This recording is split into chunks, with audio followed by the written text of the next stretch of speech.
阿蛮，将院里的物件收拾齐整，我们今日就搬离侯府。都记录下来了吗？这几样记得要核对清楚，明白吗？好的，小姐，你们跟我过来。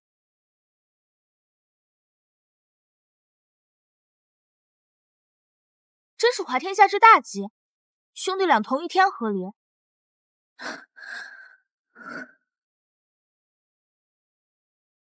即日起，你离开侯府吧。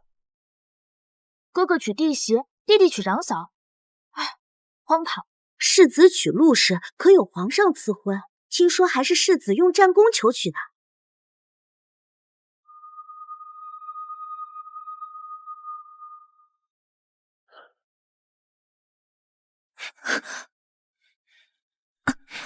你当真要嫁给我兄长？请将军自重。合离并非我本意，我本以为兄长已死，才……兄长已死，你便能打着为兄长留后的由头与寡嫂苟合？你说的这是什么话？顾长渊一直深爱着嫂子林婉清，世子一死，他就以借种为由，与林婉清缠绵了一夜。殊不知，世子是中毒假死，更不知我早已将世子偷偷救活。世子醒来后知晓一切，为报答我，允我世子夫人之恩。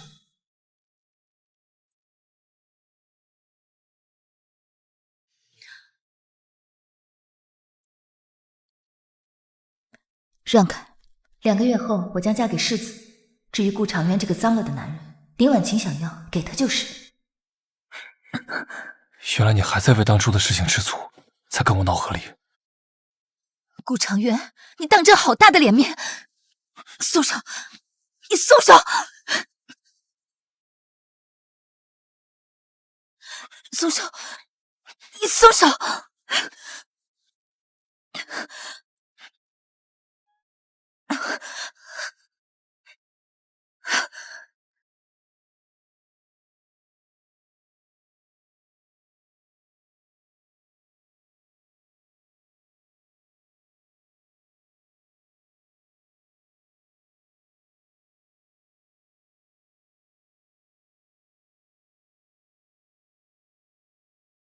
世子，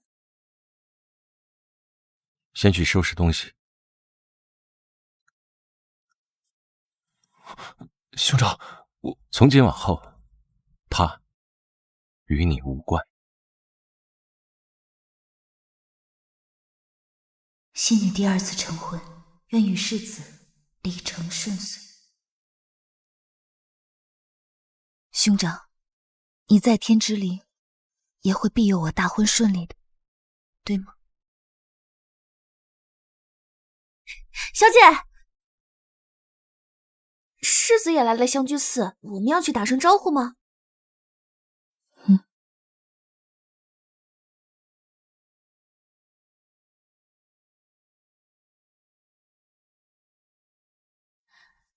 世子，今日来庙中还愿，听闻世子也在此处，特来拜会。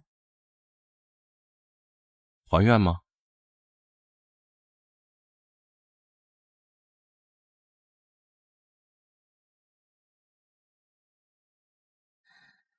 此前祈愿能嫁得一如意郎君。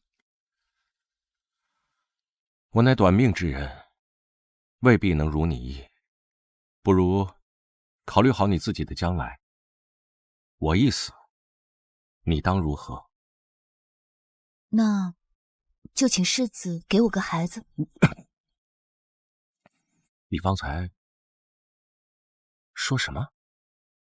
世子说自己是短命之人，问我以后当如何。我思来想去，与其以后孤苦无依，倒不如趁你还活着，给我个孩子。你我尚未成婚，在佛门之地私会，讨论这些，怕是不合礼数。世子说的是，何况我觉得世子年会长命100岁的。你体内的余毒虽然并不致命，但还是需要早日清除。这就不劳你费心了。世子表面体弱多病，实则内力深厚，他身上有着许多秘密，叫我看不透。听闻顾长渊又要定亲了。那个人是林婉晴的双生妹妹。侯府设宴过后，林婉晴声名尽毁，相府声称与林婉晴断绝了关系，转头又从庄子上接回他的双生妹妹林婉熙，并给她和顾长渊定下婚事，婚期就在下个月。捏造的双生子，偷梁换柱罢了。相府势大，虽知晓真相，却也不敢议论。这世道将人分成3、6、9等，刑不上权贵，恩不及庶人。就如兄长的冤情，我无力改变，只有往上爬，才可护着自己和家人的余生平安。相府最近没少找陆家铺子的麻烦，需要我帮忙吗？确实有不少麻烦，许多铺子都闹出了赝品风波，但所幸我和父亲还应付得来。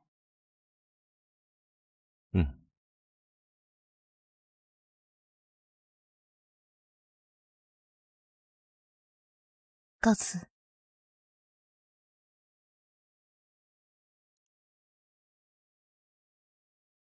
你说丞相府的嫁妆只有24台，你们有没有搞错呢？我还能骗你？几位婶娘都亲眼见了。没想到相府能做出这样的事情。二婚之女，咱们侯府出了那么多的聘礼，也算给他们脸面了。哼，结果呢？他们这是在打侯府的脸。母亲，您怎么能这么说？24台就24台，我娶的是人，又不是嫁妆。哼！而且错本身就在我，没弄清兄长之前。总之，丞相还愿意把女儿嫁过来，已经是最大的诚意了。何况婉晴肚子里已经有了我的孩子，就算是没有嫁妆，我也愿意娶。我觉得常元说的对，毕竟婉晴的父亲是丞相，在仕途上可以帮衬到常渊嘛。所以咱们不应该在嫁妆上面计较啊。可是这也差太多了吧？想当初陆昭宁嫁过来的时候，可是有128台的嫁妆呢。相府这些连人家零头都比不上。母亲，往事何必再提？您什么时候变得如此市侩？就拿平潭那一战来说，若非丞相在朝中打点关系，粮草不能那么快到达，我也不会斩获头功啊。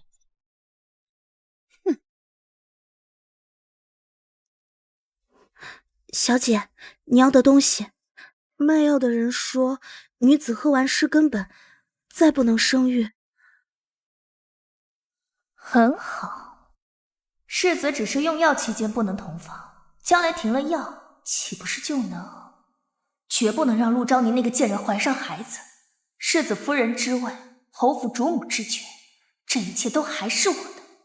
陆昭宁，这下等贱民，还想当世子夫人，压我一头？哼，做梦！哎呀，这孩子郎才女貌啊！他接下来这个事儿好，真不错。是啊，是啊，真看看是啊。哎呦，可以说是十分豪华。这个陆府啊，不愧是商贾之家，128台嫁妆呢，真是阔绰。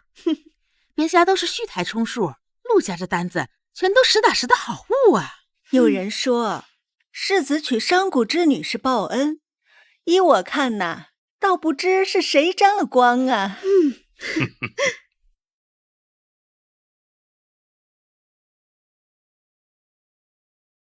小姐，不去前院瞧瞧吗？今儿世子也在，聘礼可比顾长渊当年多多了。二者身份不同，聘礼数量不同，算不得优待。小姐说的是，可我觉得世子对您是真心的，他又用战功求旨赐婚。小姐，婚前多相处，婚后才能顺当呀。您当初就是因为没跟顾将军处熟，他才会被林婉晴。好了，我要的是世子夫人的位置，不是世子心中的位置。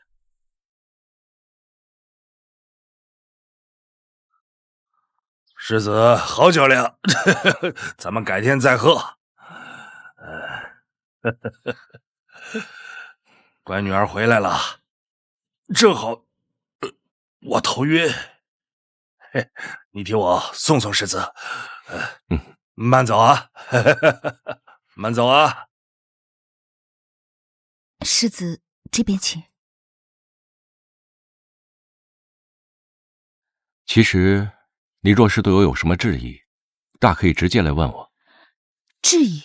什么质疑？今日，你父亲请了位大夫，专治男子不举之症。手印上，世子为证明林婉清腹中的孩子不是他的，自曝他这些年一直在服药，不能行房事，从未碰过林婉清。父亲定是信以为真，还特地……哎呀，父亲他怎么能也不先问问我？阿蛮呢？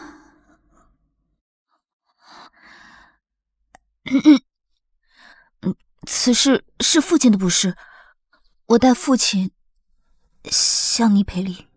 无妨，陆老爷也是关心则乱吧。你仁静院里的嫁妆不打算搬吗？此前嫁妆失窃，还未查清盗贼，那些嫁妆现在算得上是证物，我不好挪动。此事需要我帮忙吗？嫁妆失窃一事，眼下证据尚不周全，须得拿到荣府的账目细查。此事我已暗中派人去办。至于世子，明知涉案之人是他的亲生母亲，我如何能放心托付于他？谢过世子好意，我心中已有盘算。下月初3，长垣大婚。父亲的意思是，婚期太近，寿宴刚刚大办过，加之江南水患，皇上明令禁止，不得铺张浪费，故此，婚宴只会邀请亲友。这请柬是长渊让我给你的。出府的路我认得，你止步吧。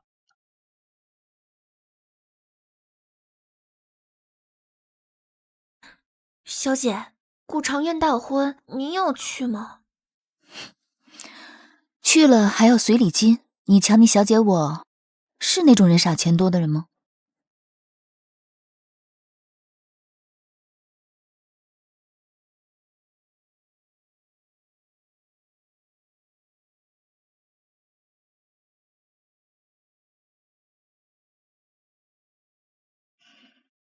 娘子，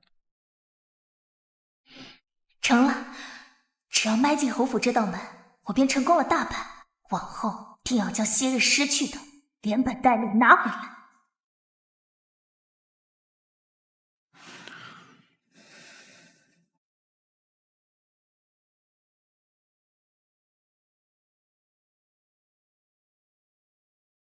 外面还有些宾客要招待，我很快就回来。父亲早去早回。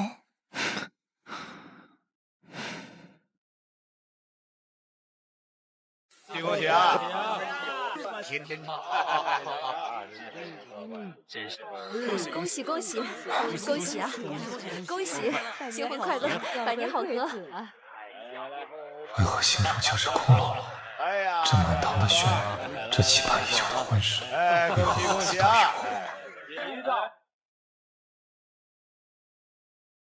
婚宴后，我特意留下嫂嫂和侄女荣欣欣。欣欣即将及笄，之前她不止一次对我表示想让我成全她和恒儿，谁知我今天一提，嫂嫂却……世子婚事已定，我女儿绝不做妾。娘，世子侧夫人和寻常妾是不同的。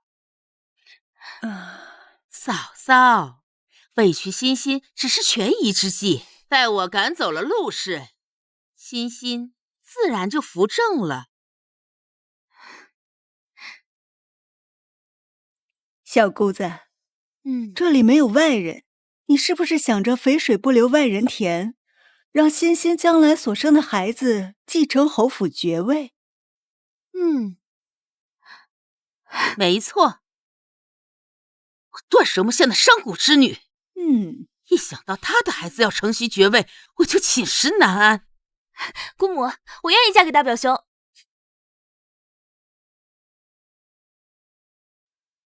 夫人，若荣欣欣嫁给了世子，那您腹中的小公子怎么办？婆母真是好算计。既如此，那我就一箭双雕，不管是陆昭宁还是荣欣欣，都休想挡我的道。春桃，你明日去陆家凌烟阁买只上好的手镯。给谁？自然是给荣欣欣那个蠢货，不过凌烟阁店大欺客，以次充好，不稀奇吧？哼，奴婢明白了，夫人放心，定会办得天衣无缝。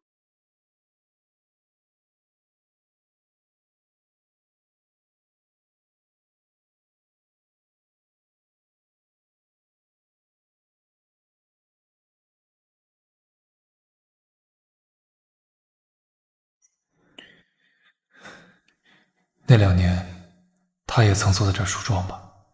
那时我在军营，想着凯旋后，便与他做真夫妻。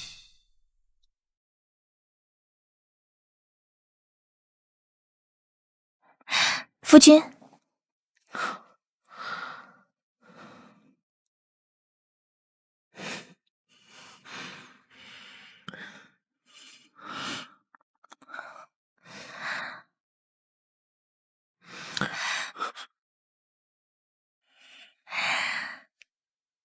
夫君，你先沐浴更衣吧。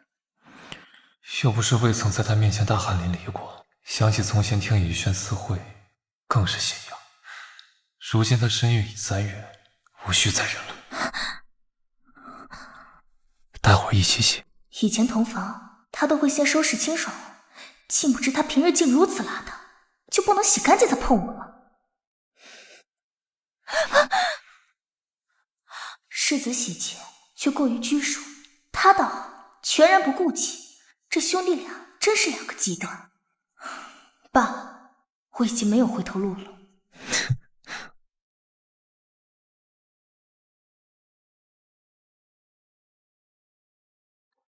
小姐，荣家有问题的账目都在这儿。哑巴他们查到，老夫人盗取您那些陪嫁物，再把赝品放进去。这赝品都是荣家暗中联系人制作的，他们这是里应外合，以假乱真。这册子上所记录的是负责制赝品之人的铺子地址，粗算下来，您共计损失了20万金。小姐，现在证据确凿，我们何时动手让荣家赔偿？不着急，凡事都需要一个合适的时机。若是现在找他们索赔，顶多是照价赔偿，还会使未与婆母的关系愈加破裂。这样算起来，咱们倒还是亏了。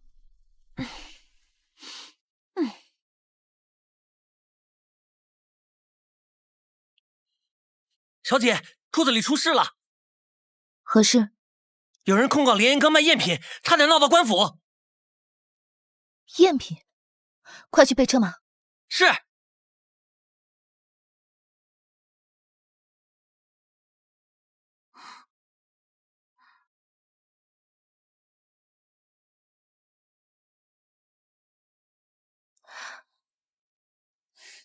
陆姑娘，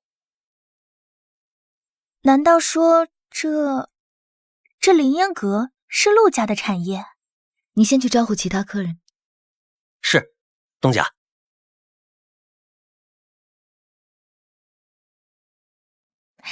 欣欣，你看，这位是陆姑娘，你未来的大表嫂。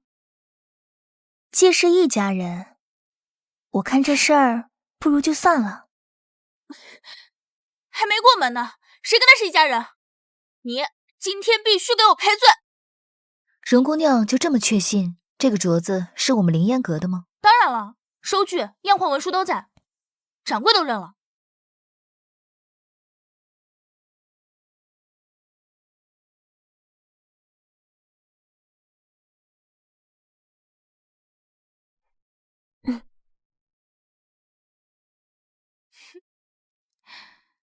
看吧，我犯得着构陷你。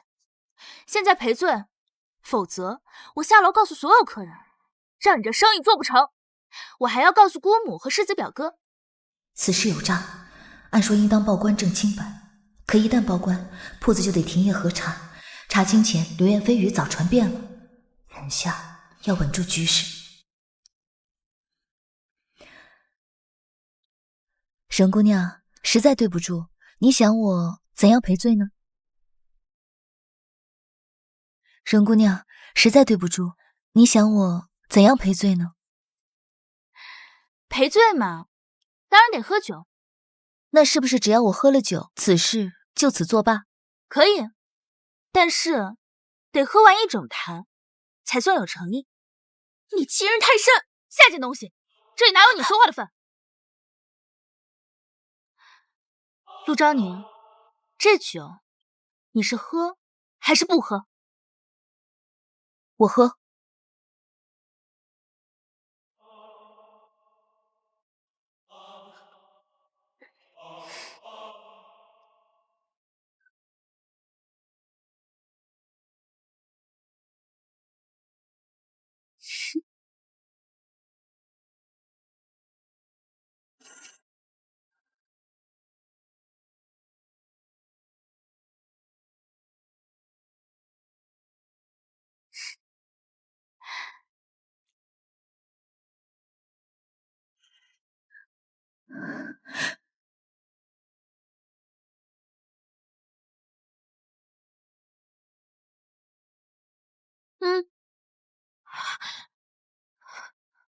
沈姑娘，可还满意？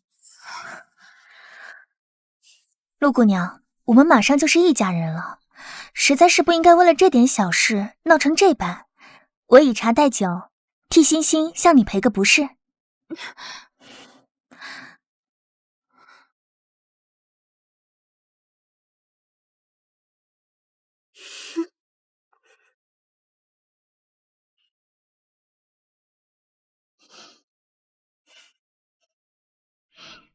不对，这茶有问题。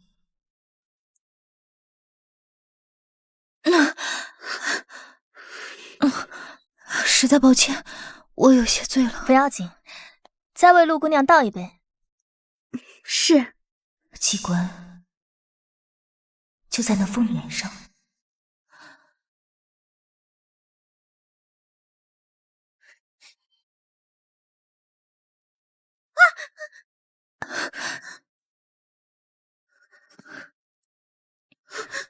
小心！果然是醉。小心！到底哪边有毒，哪边没毒啊？刚才主子那杯无毒，这杯就该是有毒的。多谢陆姑娘。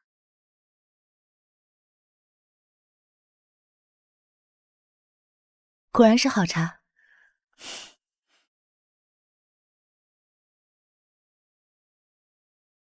茶水稀释了药性，一杯不够，多来几杯才稳妥。浓茶解酒，陆姑娘不如再喝一杯。这杯无毒也好，左右无毒，而且我也不想白白被算计。这杯有毒，夫人，这杯我敬你，若非你从中调和，我跟荣姑娘真不知。应该的。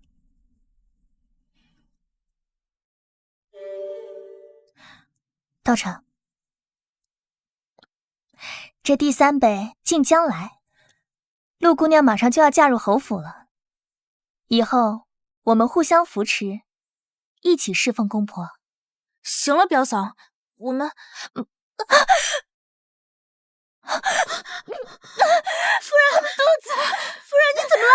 我的肚子！夫人，你怎么了？表嫂，你怎么了？刚才还好好的。表嫂，你怎么了？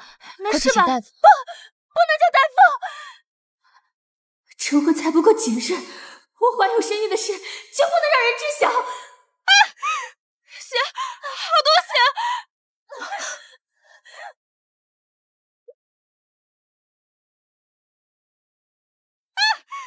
血，好多血！不，我的孩子，难道是绝子药。夫人，怎么办？为什么会流血？为什么会流血？先扶夫人去榻上休息。阿曼，现在立刻回府，去通知二公子和府医。还有报官，让掌柜闭店休息。咱们凌烟阁今日查账。好，小姐，我先扶你去休息。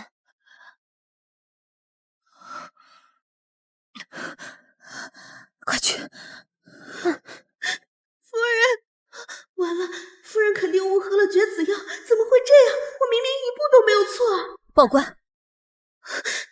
茶壶，官府来查证前必须毁掉它。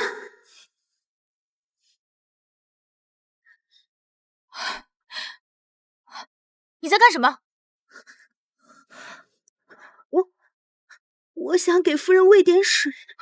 对，是该喂点水试试。那你还不快点儿？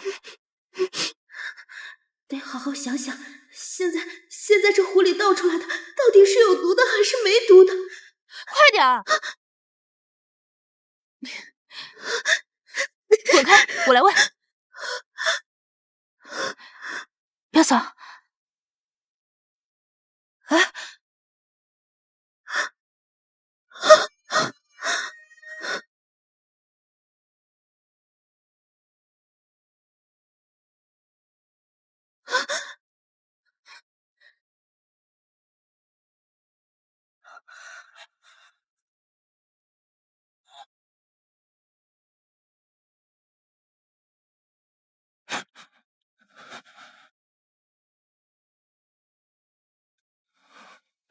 救人要紧，先搬到隔壁，其他人留下接受盘问。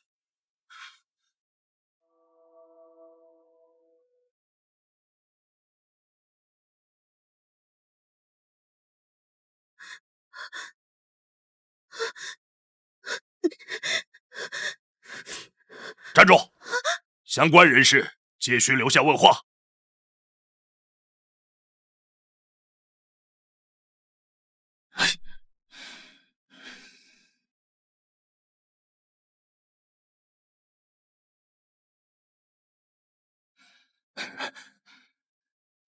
将军，夫人这是服了绝子药，孩子保不住了，还要立马安排产婆，否则胎儿落得不干净，会影响母体。什么？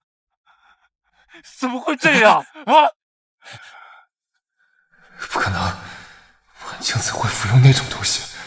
一定是有人害她。但在这地方安排产婆绝对不行。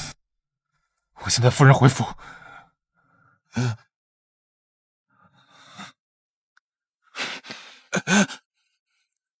管好你的嘴！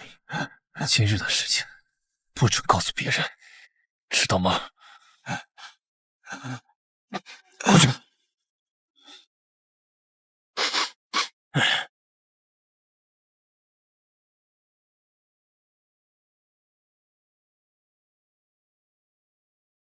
各位官爷，误会，都是误会。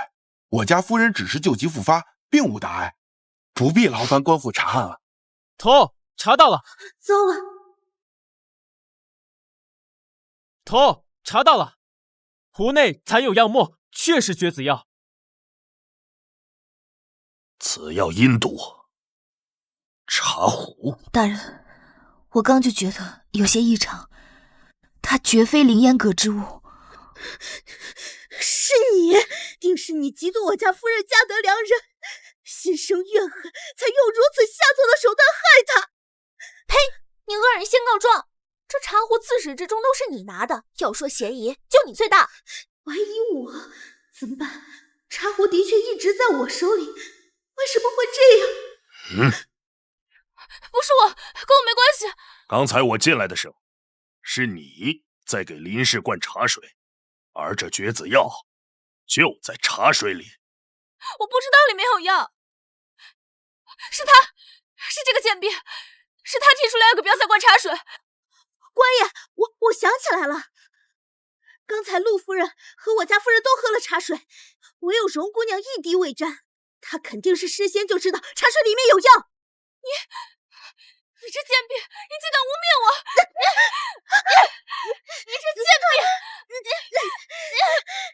顾世子到。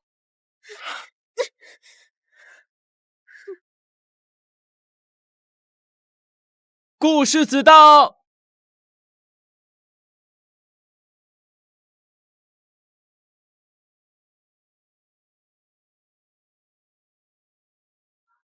他怎么会来？大表哥，大表哥，追到那个贱人，他污蔑我！世子明鉴，世子明鉴。这是证物吗？禀世子，此壶内查出绝子药，都有谁碰过？倒茶的是婢女春桃，喝茶水的是林氏还有陆姑娘。溥仪，世子，为陆姑娘诊脉。是。对呀，陆昭宁也喝过那茶水，我竟然忘了确认她是否中药。回世子，陆姑娘只是略有酒意上行，并无大碍。有劳诸位了。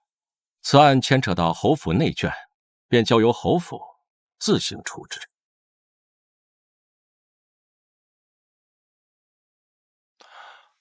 我等先行告退。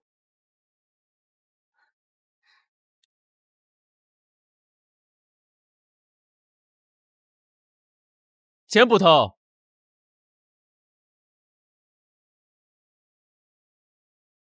今日之事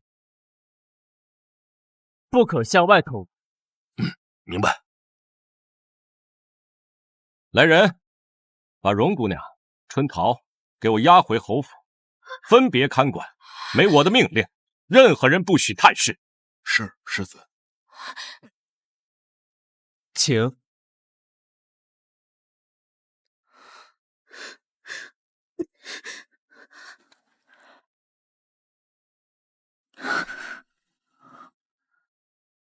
把你家小姐扶到隔壁厢房稍作歇息。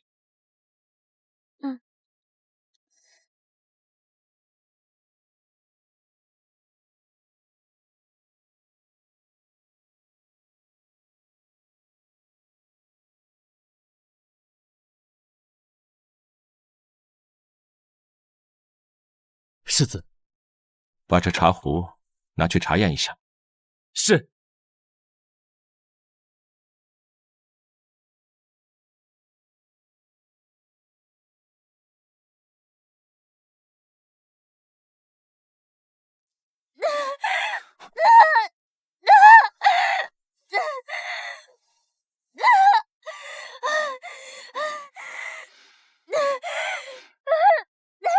将军，产房血腥，你不能进。滚开！说，夫人怎么样了？说。回将军，那绝子药比普通的堕胎药还要凶猛，那一剂药下去，非但孩子保不住，尊夫人以后恐怕再也不能生育了。这不是真的。将军饶命啊！我已经尽力了。那是绝子药啊，普通女子尚且受不住，何况是孕妇啊！将军饶命啊！滚！我让你们滚！是。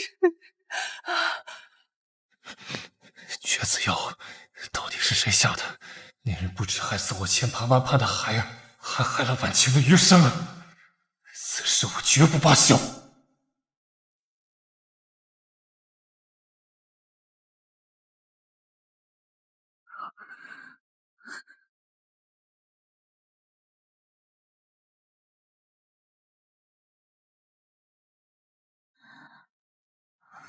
不必多礼。是要回府吗？是。来人，备车，送陆姑娘回府。我们的马车就跟在后面。是。一进婚事，安全为上。是。世子爷竟一直等着小姐出来，这人还怪好的呢。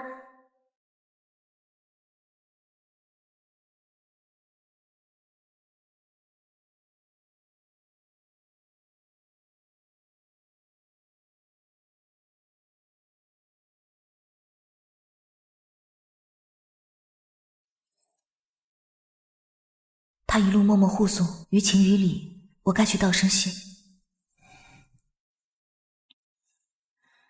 今日之事，谢过世子。今日之事，荣欣欣头脑简单，不可能下毒。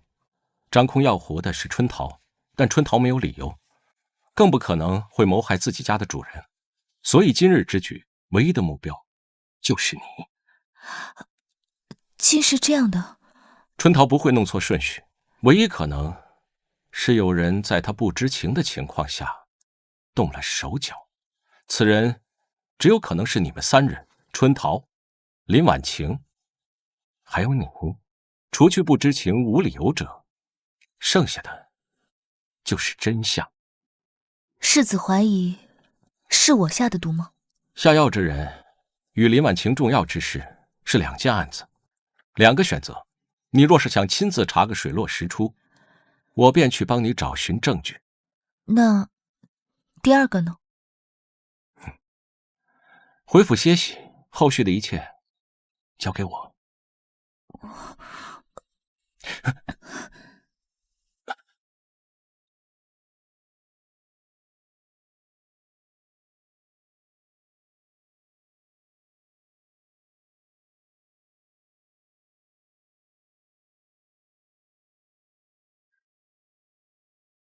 此事虽因我而起，但因牵涉相府、侯府的内务事，你与荣氏也是表亲，我身为当事人，说话自然没什么信服力，所以此事交由世子处理更为妥当。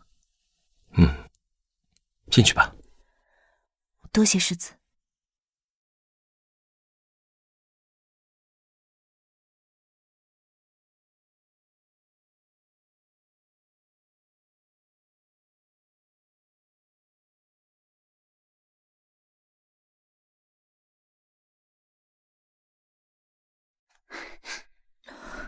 小姐，世子没有为难您吧？没有，内壶出自平江坊。什么？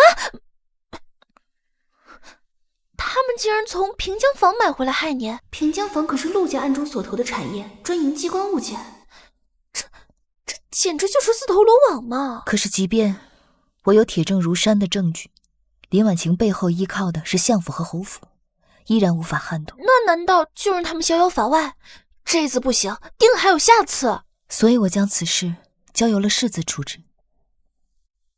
他若想查，真相就在那里；他若不想，或时机未到，我们强求也无用。走吧。是，小姐。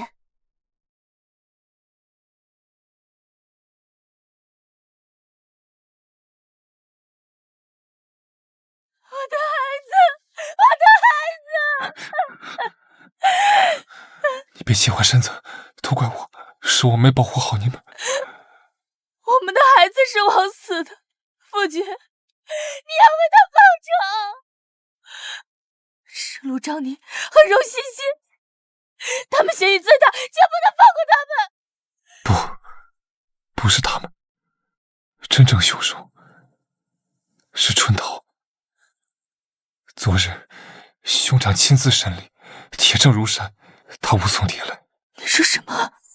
春桃？不，这不可能！兄长已经查清，人证物证俱在，虽不知道他为什么这么做，但真相就是如此。他们怎么可能查到春桃头上？等等，春桃暴露了，那我这个主子还能清白吗？夫君，为何会变成这样？春桃跟了我这么多年，我待她如亲姐妹，她为何要害我呀？必须让她坚信我是全然无辜的。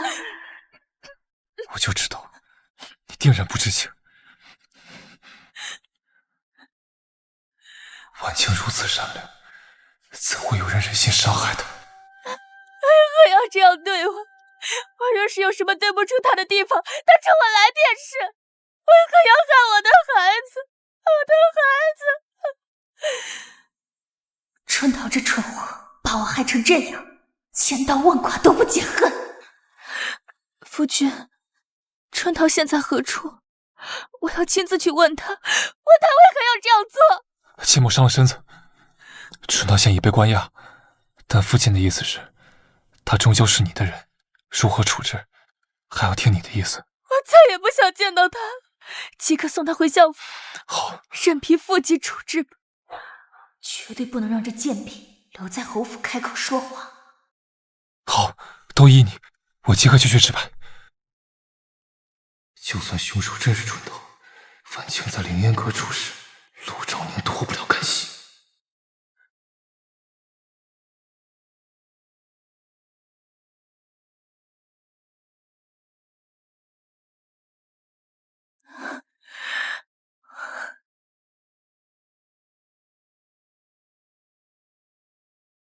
顾将军深夜擅闯我陆府内宅，这不合规矩吧？陆兆宁，你给我滚出来！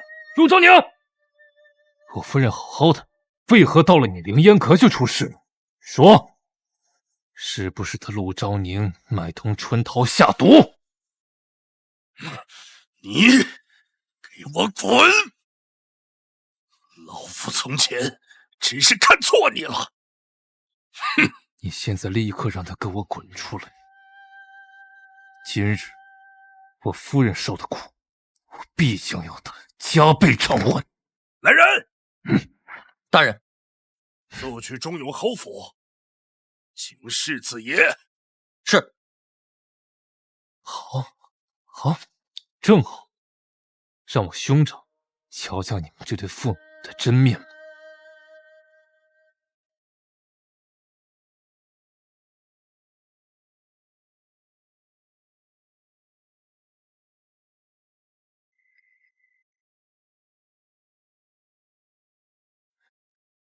兄长，你来的正好。今日婉惜在凌烟阁中毒，这事与陆兆宁脱不了干系。我来找他们理论，他陆府还纵容行凶。证据呢？兄长，春桃怎么会无缘无故害婉惜？这定是陆兆宁为了报复，买通春桃下毒。兄长，您不信我？陆兆宁这人我最了解。他当面一套，背后一套，耍惯了手段。你若是娶她，你如此说，皆是推测，无凭无据了。世子，莫听他瞎说。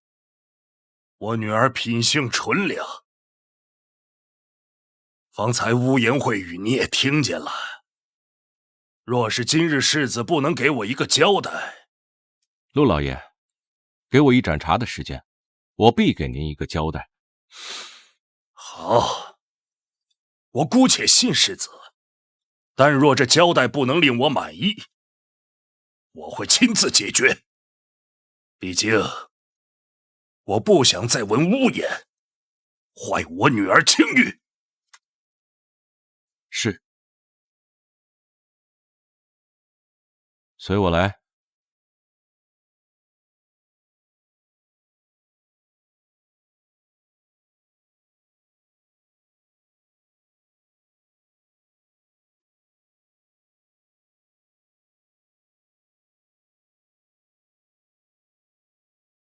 兄长，我绝非虚言。这陆兆宁是为了潘高枝才偷摸救的你，此人心思深沉，绝非良配。你娶她必后悔，不如借他凌烟阁出赝品一事退婚。想必皇上那边……唐渊，为兄早就教过了，祸从口出。我避开二公子的脸。是。你要做甚？二公子得罪了。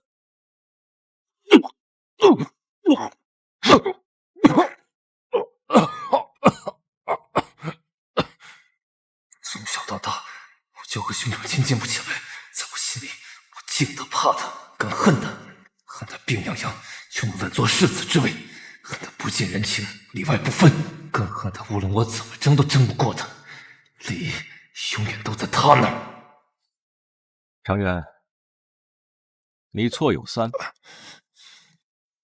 不该吃着碗里，瞧着锅里，这个习惯不好。中永侯府的名誉容不得玷污。记住了，陆氏早已不是你的妻，以后她是你长嫂，对你长嫂恭敬些，这是其一。其二，抗旨不遵，藐视皇恩。其三，便是你识人不清。明眼人都能看得出，林婉熙她并不无辜。为这3错，为兄罚你，你可有异议？没有。去，给陆老爷赔个不是，再打点好你带来的那些人。今夜之事，若是传出去一个字，你知道后果。是，兄长。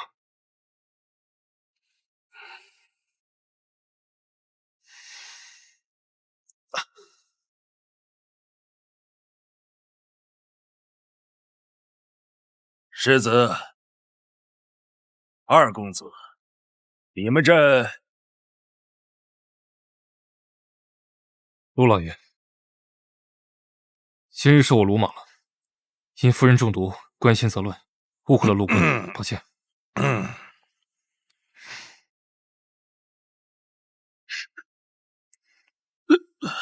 我在此向您赔罪。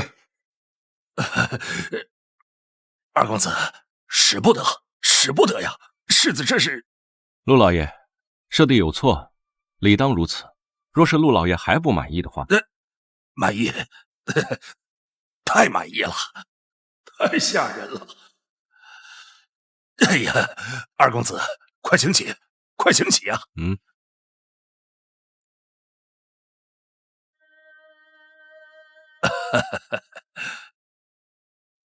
顾长渊就这么给老爷跪下了，真没想到是这种结果。这便是兄长对弟弟的谆谆教诲。世子他温和耐心，定是以理服人。更何况当年世子舌战群儒，勇退3军，这也不奇怪。是，小姐。小姐，夜深了，您早些歇息吧。歇息？顾长渊都找来了，只怕是有人不想让我安枕。小姐担心的是林婉晴，她在凌烟阁折了孩子，绝了生育指望。我让她颜面尽失，她又岂会善罢甘休？那我们怎么办？总不能坐以待毙吧？坐以待毙自然是不能的，与其整日提防，倒不如主动掌控。阿曼，小姐，你从顾家老太太留给我的500精锐里挑出几个机灵的，暗中监视林婉晴和相府的一举一动。是，小姐，奴婢明白。林婉晴，你我本无仇怨，但你非得步步相逼。你若还是想玩火，我不介意给你添柴，只是这火最终会烧到谁，可就由不得你了。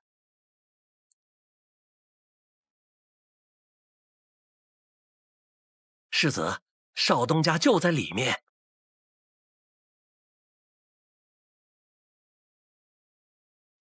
世子。是。事情已经结束了，春桃受到惩治。至于林氏的话，其实也在我的意料之中。即便明知春桃背后是林婉晴授意，侯府也不可能驱赶林婉晴。何况我左右也没有受到什么伤害，不是吗？事已至此，你可还有什么要求？确有一件，我希望荣欣欣能够亲口澄清赝品的事情。此事倒是不难。谢过世子。陆氏，你可以怪我。我为何要怪世子？春桃已经交代，是受林婉晴指使，但这份供词我并未拿出来。他有证据证明林婉晴是主谋，却压下了。虽知他是为了侯府颜面，我还是有些失望。现在这份供词给你，是给你的交代。至于什么时候用，想什么时候用，由你自己决定。即使把林婉晴推出去，我也会成为众矢之的。相府头一个不会放过我。其实，真相如何，并不重要，我都明白。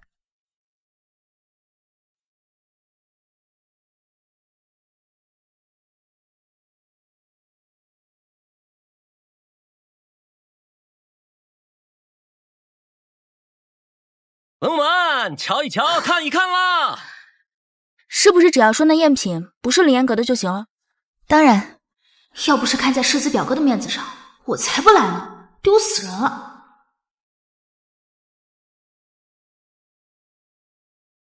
今日市面上出现凌烟阁的仿制赝品，我们少东家那是深受其扰。今日呢，特意请来这位荣姑娘，还有话对大家说。可恶，陆昭宁故意让我丢脸！完了完了，这么多人！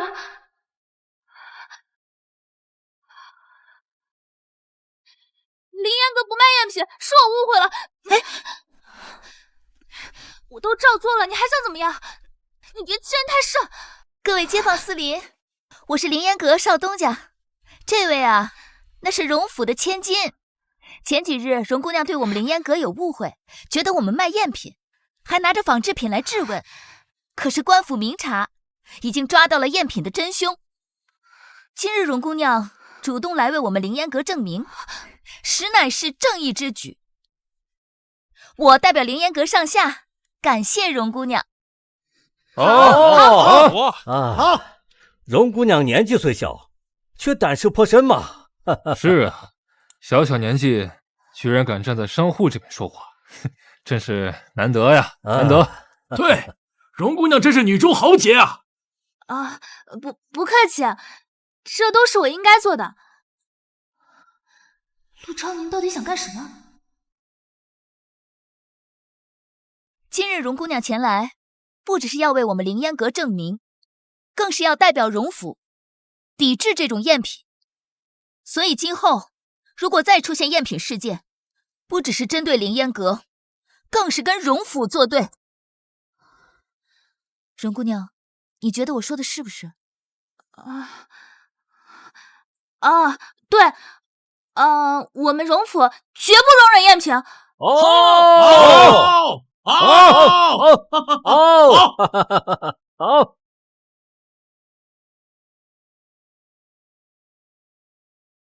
爹娘，都说陆昭宁精于算计，这次他可栽了。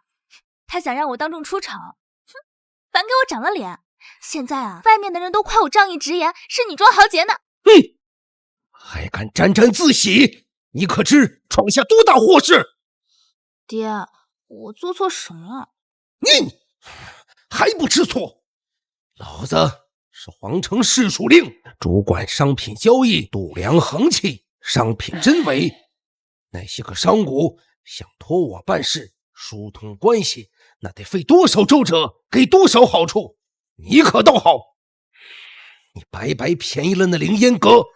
欣欣，商户皆看你父亲的脸色，凌烟阁利用了你，逼你父亲不得不做他的靠山。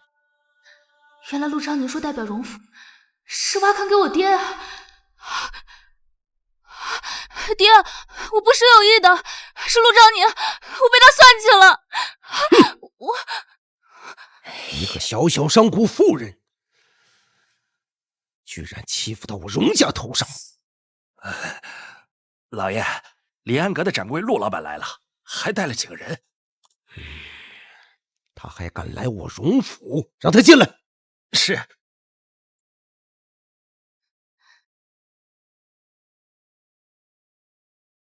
晚辈见过荣大人。陆老板是吧？你卖赝品骗了欣欣，还敢登门？荣姑娘来我凌烟阁，说我们卖赝品，属实是冤枉我们。这个是顾世子给我的春桃供词，上面记载的很清楚，春桃奉命仿制了那只镯子，事后送给了荣姑娘，并非是林婉熙恰巧买到赝品，而是她刻意为之，做局陷害，欺骗了荣姑娘的是林婉熙，而非凌渊阁。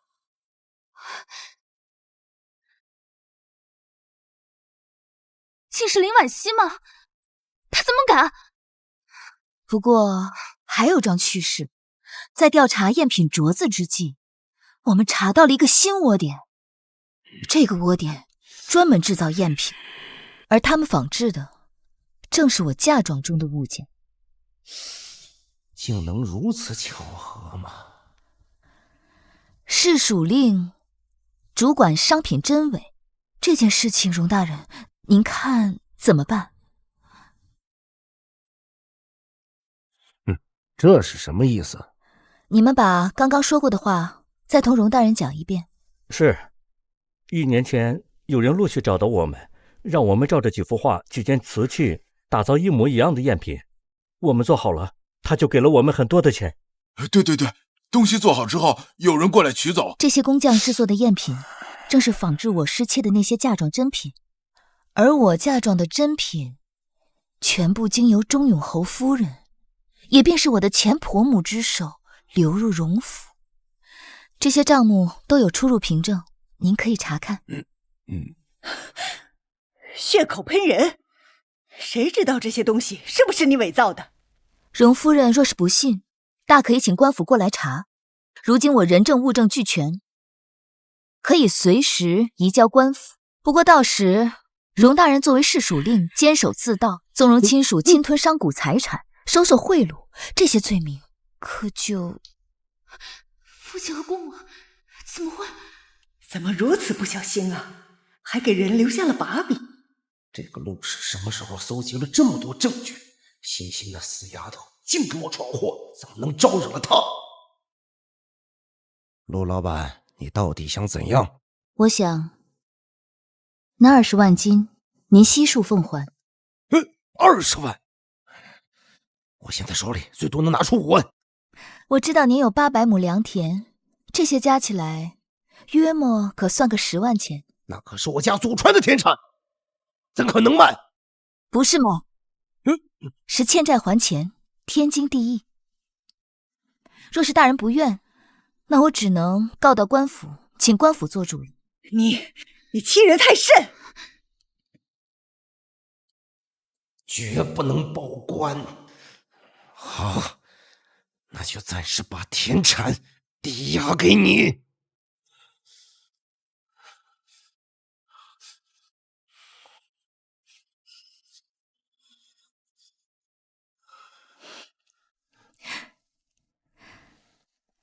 既然您是诚心弥补，那我绝对不会报官的，还会替您保守秘密，绝不叫外人知道，包括钟永侯府。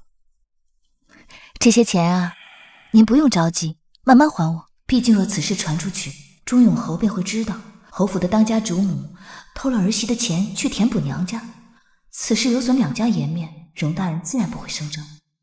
哦，对了，那以后我们陆家的生意就要劳您多关照了。照顾还是给陆家开后门？这陆昭宁简直趁火打劫，坏得很。还有这些积攒了多日的批文，劳您顺道一块签了吧。你得寸进尺！我陆家的生意近来受阻，多着是因为官府迟迟不肯发批文，想必是大人公务繁忙，忙忘了。那还不是上头有令不给陆家批文？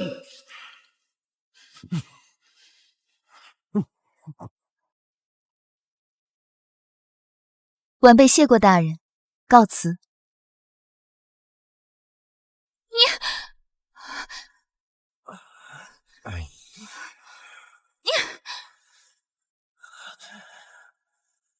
我竟毁在一个小小的商贾之女手上。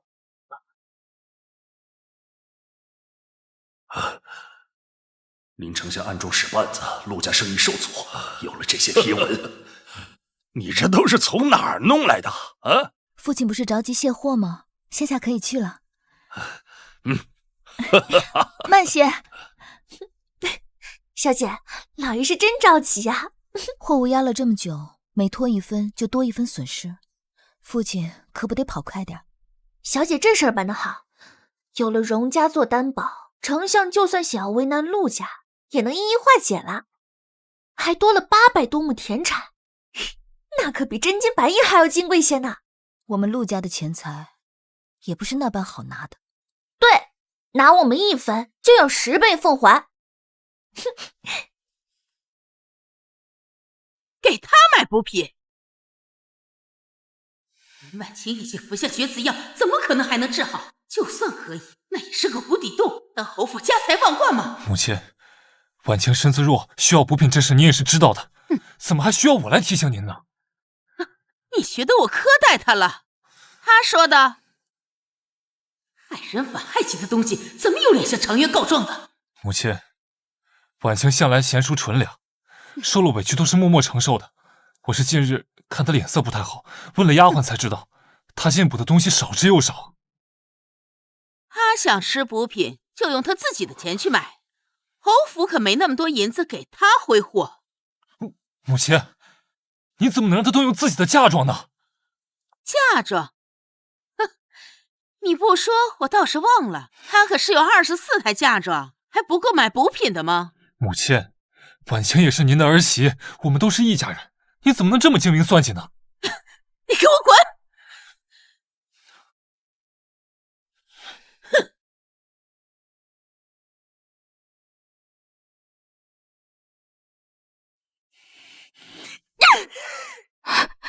死老太婆，攥着那点银子去死吧！夫人，小心隔墙有耳。怕什么？最可恨的就是陆昭宁那个贱人，是他把我害成如今这样，他却可以风风光光的嫁给世子，凭什么？锦绣，你明日回趟相府，让父亲借我几个得力的探子，要机敏可靠的去细查陆家，尤其是他们生意上的往来。是，夫人。之前是我太冲动，我就不信陆家的生意都是干干净净的。只要拿着陆家的软肋，陆昭宁就不敢跟我作对。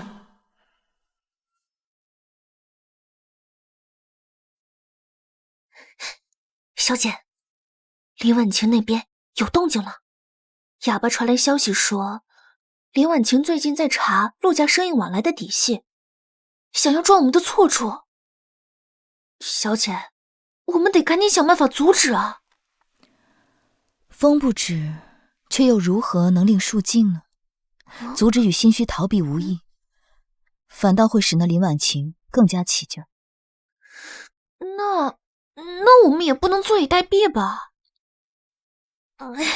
这父女俩真是一天到晚找事。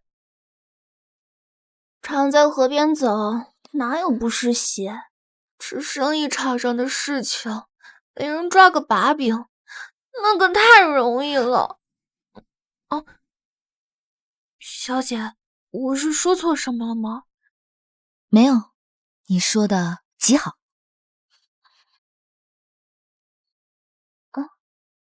既然他林婉晴想查，那便让他查。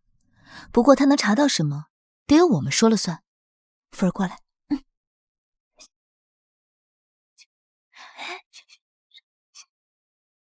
林婉晴，还要多谢你帮我递这把刀。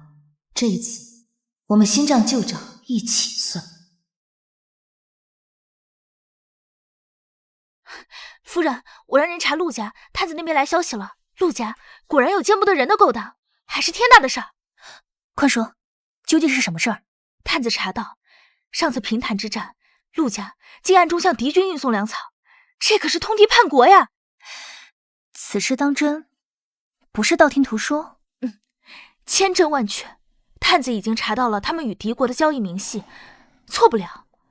只不过还需要耗费一些时日，找到敌国的细作当人证。到时候我们就可以指认陆家了。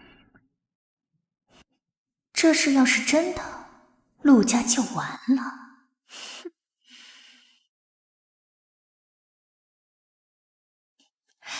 夫君，今日累不累啊？坐。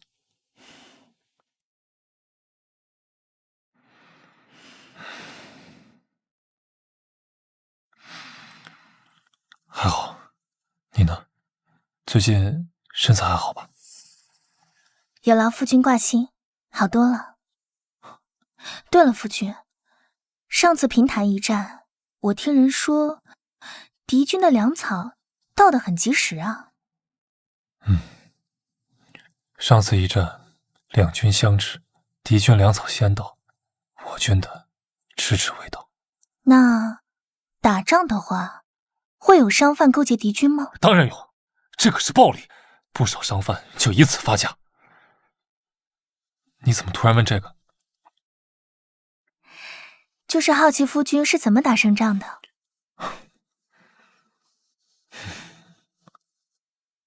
多亏了岳丈、林丞相的帮衬，幸好粮草及时赶到，要不然我军就悬了。难怪陆家那么有钱，原来是做这种生意。陆昭宁，你休想嫁进侯府做世子夫人，这次我要你和整个陆家万劫不复。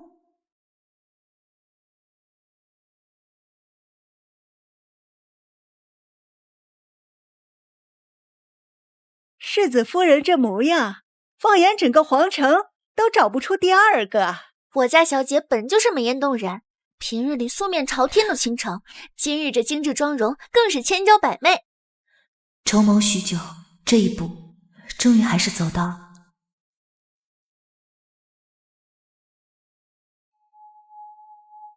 时辰快到了，世子夫人放宽心，好日子啊在后头呢。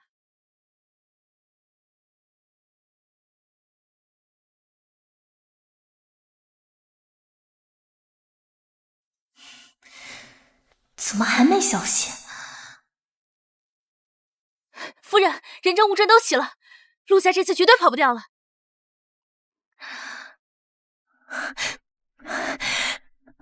快备马车，我要去相府。二哥，陆家通敌叛国，人证物证俱在，他们赖不掉了。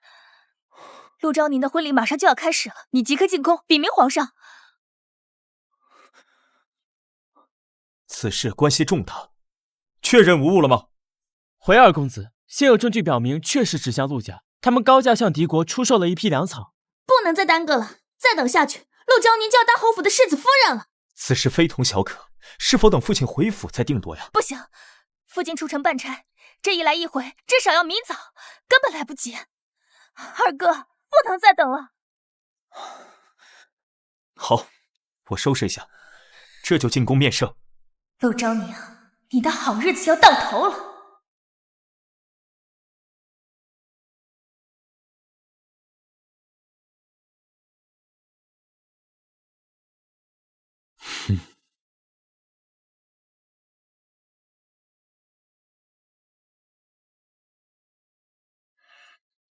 混账！这陆家包藏祸心，其心可诛。来人，速传朕旨意，命大理寺卿李贺即刻接手审查此案，给朕查个水落石出。是，朕绝不允许一个身份通敌嫌疑之人与侯府结亲，更不允许此等祸患去玷污朕所看重的古宫之臣。遵旨，奴才立刻去传旨。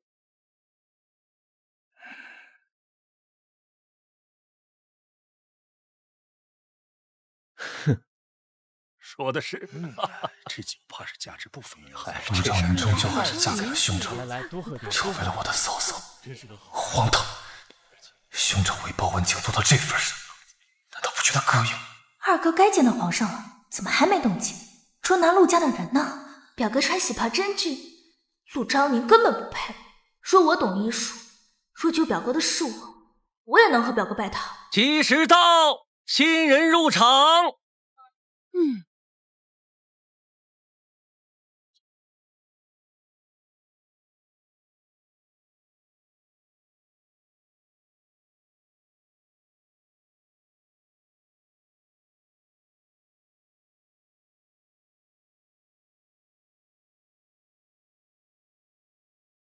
一拜天地，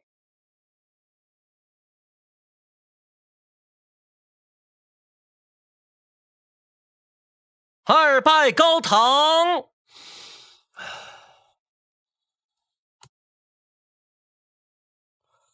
夫妻对拜。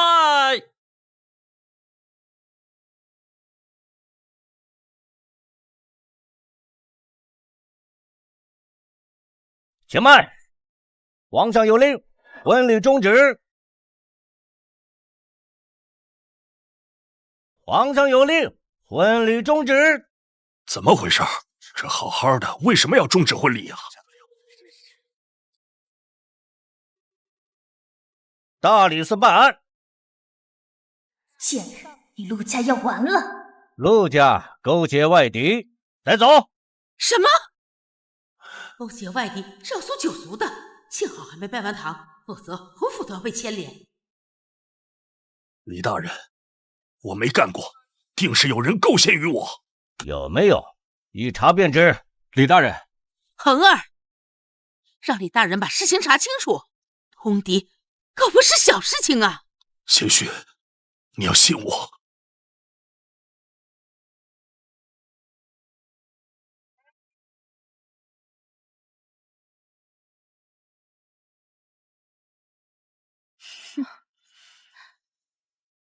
李大人，大礼已成，我与昭宁已是夫妻。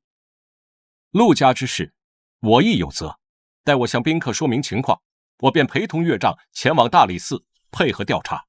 贤婿，你恒儿，这种时候应该退婚自保啊！罪证确凿，他竟还要护着陆家，表哥是疯了吗？为什么现在还要认这门亲？世子，我也是听命行事，耽误不得，带走。且慢。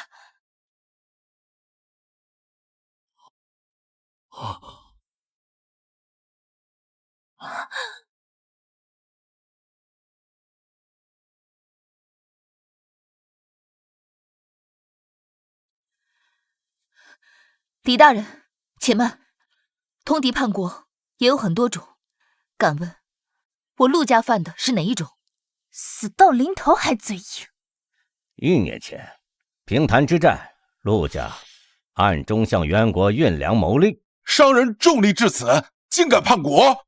你怎能如此？那批粮草是我为道士会全权覆没的。你在那时还想着钱，简直是罪该万死！夫君，我知道了，原来是那件事儿啊。好像有那么个事儿。陆向天，你居然敢承认！恒儿，这种女人你还敢娶？李大人，把他们带走！赶紧带下去，别祸害旁人。敢问李大人，可有证据？袁国细作口供，陆家出货账簿皆有陆向天的私印，查证属实。证据确凿，陆家完了。若去大理寺，凭陆家财力或能疏通，少受些罪，当众对质。一旦坐实，便无转圜，除非另有隐情。唉，本想藏着隐瞒，还是被你查出来了。你既认罪，我认。李大人，请您禀明皇上，这件事儿是我干的。从未见过如此嚣张的通敌犯。李大人，是有此事，不过你跟你父亲一样是卖国贼，不配进侯府。陆昭宁，本以为你只是善妒，没想到你竟然纵容你父亲叛国，我真是瞎了眼。李大人，卖粮给袁国的事，奴婢知情，奴婢可以作证。疯了，都疯了！这不是一心求死？这就认罪了，应该多受些皮肉吃苦才对。把他们都带走。来，李大人别急呀，诸位，我这就说出真相。诸位，我这就说出真相。我确实啊，给袁国送过粮草，但是我给里面掺了，官女儿，我给你们掺了什么来着？山茄花枝。哎，对，山茄花枝，哎，这是好东西啊，这能让人昏昏沉沉，手脚无力。这不可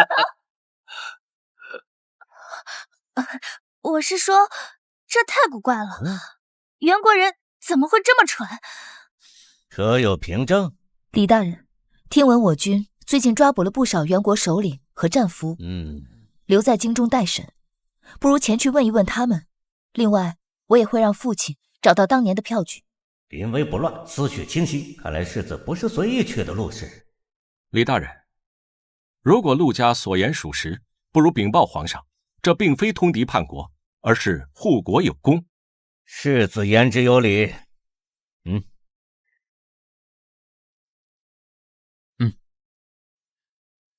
真是灾星，每回都惹事。陆向天说的会是真的吗？亲家，别担心，我做事光明磊落。谁跟你是亲家？闭嘴吧！李婉晴，你这会儿多自在，多嚣张，事后你就会有多后悔了。阿蛮，把夫人带到跨院去休息。阿蛮，把夫人带到跨院去休息。是，世子爷。比起他那遇事只知愤怒或退缩的弟弟，这位世子的确更懂得何为责任与担当。原以为是空话，看来他言出必行。嫁给这样的男人，即便得不到真心，也没那么难以接受。世子都叫小姐夫人了，管侯爷老夫人认不认？世子有担当，已认下了。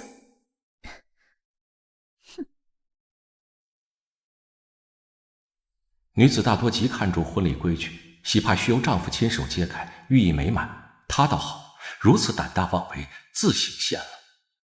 喜婆，再备一件新的喜帕来。是。圣旨到！哎呀，圣旨到了，快快快！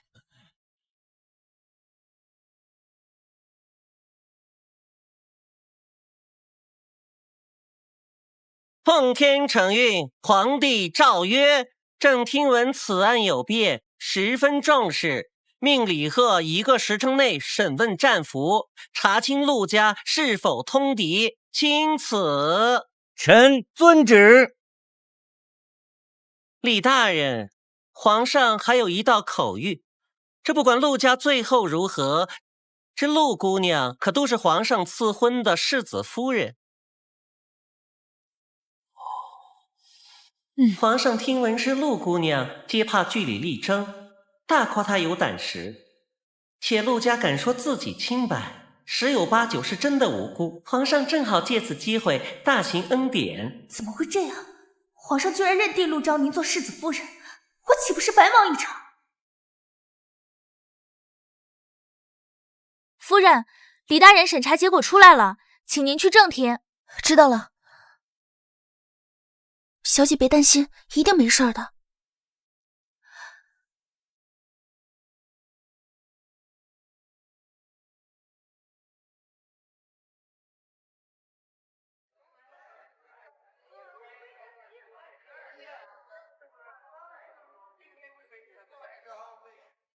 据袁国战俘供述，陆家送往袁国的粮草确有问题，其中掺了山茄花枝浸泡的食物，被袁军食用之后浑身乏力，这说明陆家确非投敌，实在是有功。均是误会，陆家这次立了大功啊！幸亏查清了，不然真是天大的冤屈啊！怎么会是真的？山茄花枝怎么可能？我就说嘛，亲家，这通敌叛国的事儿，我绝对不会干的。这下你该放心了吧？陆伯父，此前我贤婿啊，既然这事儿已经解决了，那么你和昭宁夫妻对拜，入洞房吧。啊！等一下，陆伯父，既然您送往袁国的粮草有问题，那为何不早说，早点向朝廷说明呢？对啊，正常人早就去邀功了，陆家却藏着掖着，分明是心中有鬼。这其中肯定有古怪。对，隐瞒必有隐情，常渊说的对。我不是这个意思，我是想提醒他邀功。我何时得罪过你？你却如此苦苦相逼。当初我待你如亲儿，你却巴不得我死，白眼狼。李大人，我乃后宅妇人，倘若有什么话说的不对，还请您见谅。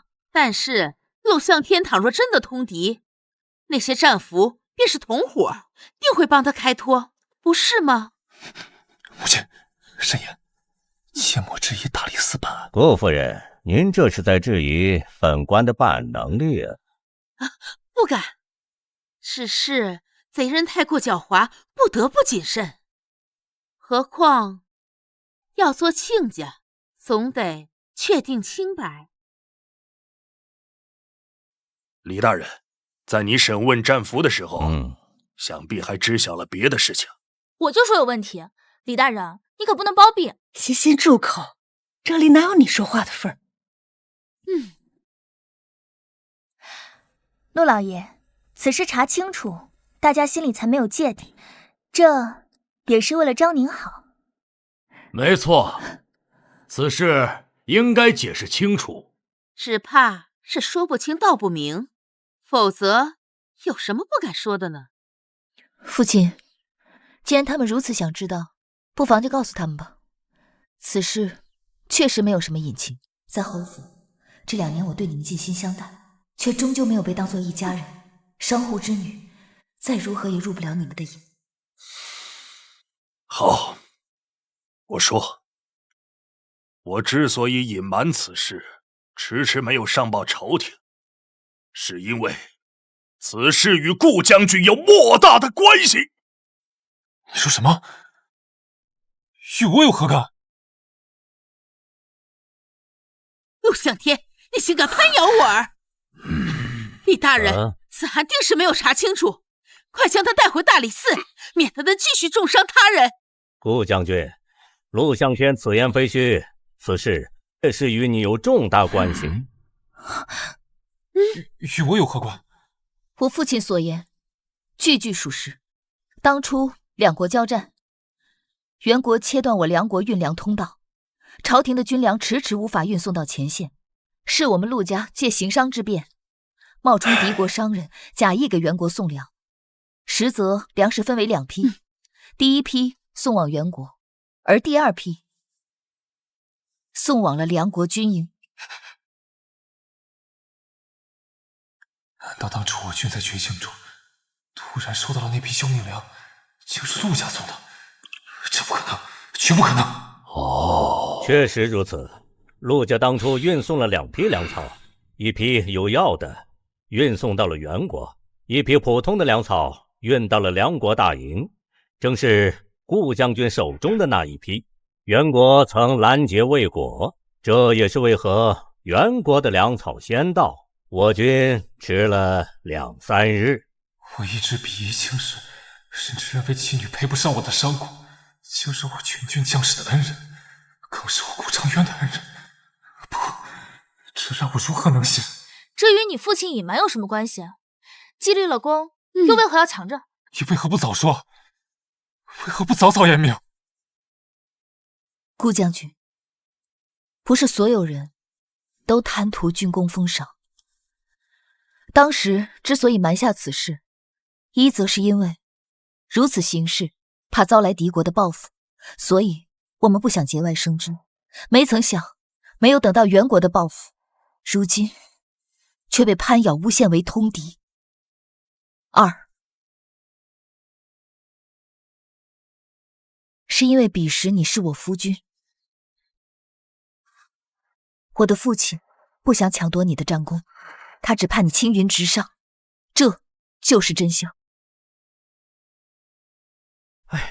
陆姑娘是被逼急了才说的。顾将军这事办的，老丈人暗中替他铺路，他竟然全然不知，还这般质疑。若粮草是陆家送的，那我一直以为的恩人林丞相呢？怎么会这样？没扳倒陆家，反倒让他们立了功，该死！陆兄大义，方才多有得罪，望海涵。我自罚一杯，赔个不是。陆家危急时刻出力却不争功，佩服佩服。无妨无妨，诸位受惊了，吃好喝好啊，吃好喝好。我亲家说的对，本侯敬诸位一杯。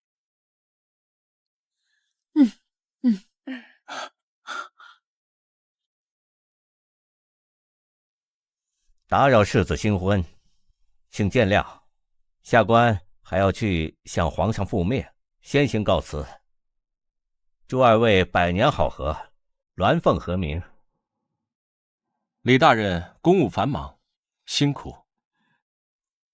多谢大人费心，还我陆家清白。只是李婉晴送我新婚大礼，我总得礼尚往来，为商者最忌吃亏。多谢大人费心，陆家方能洗冤。只是有些话，我不知当讲不当讲。陆姑娘，但说无妨啊。当初敌国虽切断我国运粮通道，但只要有心，总有法子。我们陆家作为商贾之家，都能想到办法，而那些在朝为官的，想必该更有办法才对。看似温顺娴静，实则暗藏刀锋。他本就是睚眦必报的性子。粮草受阻，阻碍不仅来自元国，还有大梁国内的阴谋算计。李大人，看来陆家受冤一事牵扯出了暗中暗。小王爷提醒的是，本官定会向皇上请命，彻查粮草一案。他为什么笑？不对劲。诸位告辞。父亲，既然陆家已经沉冤昭雪，那我与昭宁的婚礼是否可以继续？当然应该继续。好，父亲，父亲，这时候插话，难道还在怀疑陆家？太拎不清了。夫君，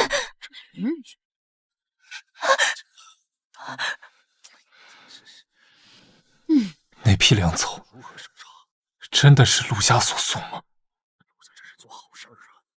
是。陆昭宁，那我再问你一遍，你是否真的心甘情愿嫁与我兄长？程渊，你放肆！混账！这种场合说这种话，侯府的脸都被他丢尽了。他什么意思？他看昭宁的眼神。他竟会当众问这种话，将侯府颜面、皇上赐婚置于何地？陆家已挣得清白，程渊，你还要胡闹到什么时候？没看着程渊喝糊涂了吗？不快将他扶回房间休息。程渊，我们回兰苑吧。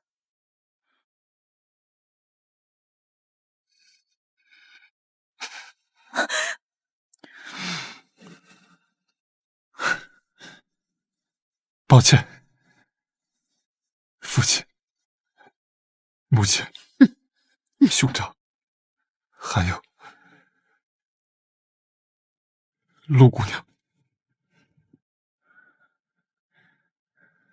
方才的确是我喝多了，疑心陆家，才不想你嫁与兄长。我错了，大错特错。陆昭宁，即便我不愿承认，对陆家对你，我却有太多误解亏欠。如今竟只能借着酒醉犯错的名义来致歉，可道歉又有什么用？我什么都做不了。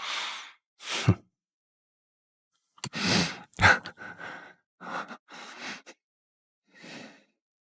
世子夫人，吉时不可误，请您重新盖帕，完成大礼。他竟细心至此，连洗帕都备了新的。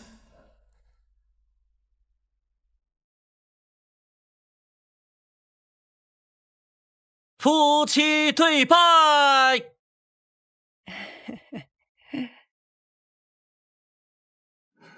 好，真好。哎呀，好，真好啊。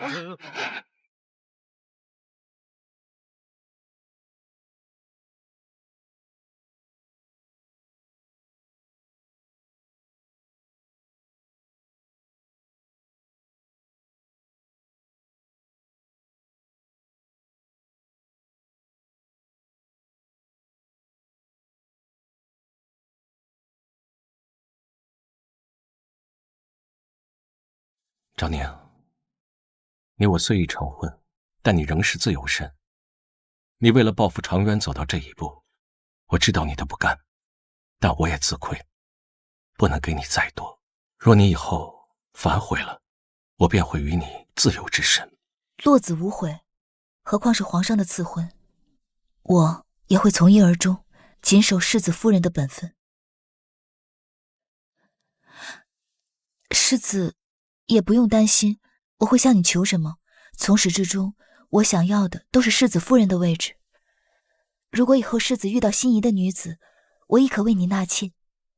从始至终我都没有想过纳妾，只要你不做出令侯府蒙羞之事，我便会做好一个丈夫的职责，成为你的终身庇护。昭妮，感念世子。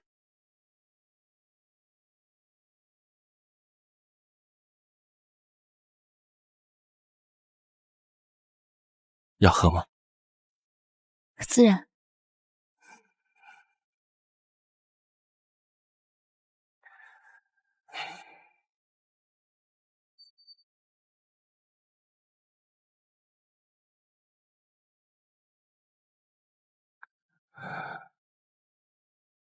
往后沈嬷嬷会照看你的起居，你有什么需要，可以直接与我言明。恭送世子。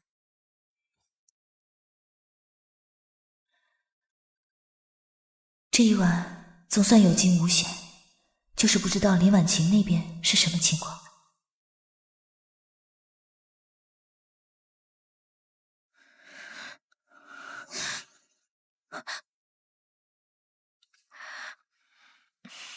夫君，我先问你，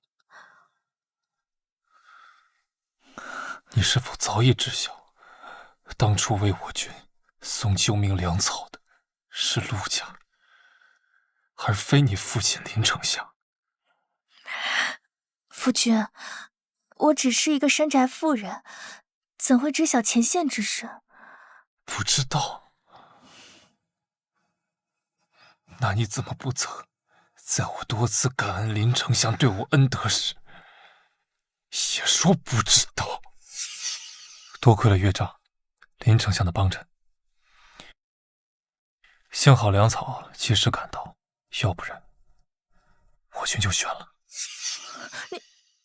你怪我？你以为我是有意欺瞒于你，故意抢占陆家的功劳？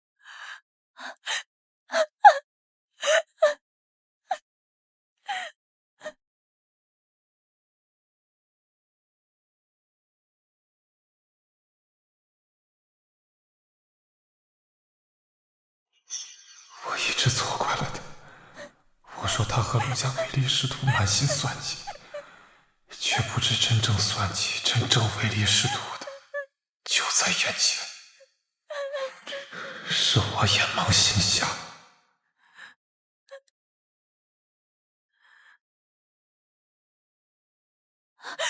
夫君，夫君，你替我解释。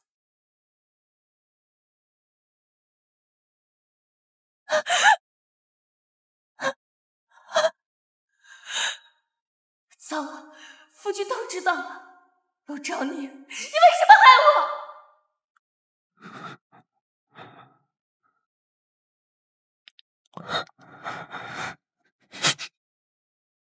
对不起，昭宁，是我错过了你。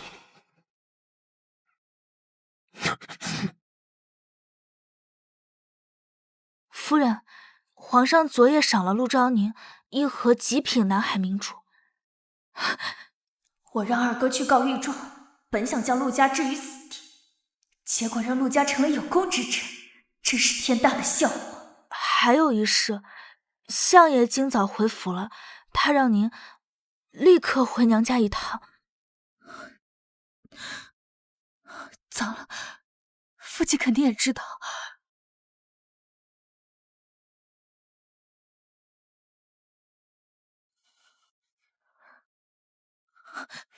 父亲，父亲，都是他让我入宫的。我本来想向你禀告，都是他。父亲，把二公子拖下去。父亲，都是他害我呀！这个蠢妇，都是因为他。跪下！父亲，我就是想出的陆家，这句确凿，我才让二哥进宫的。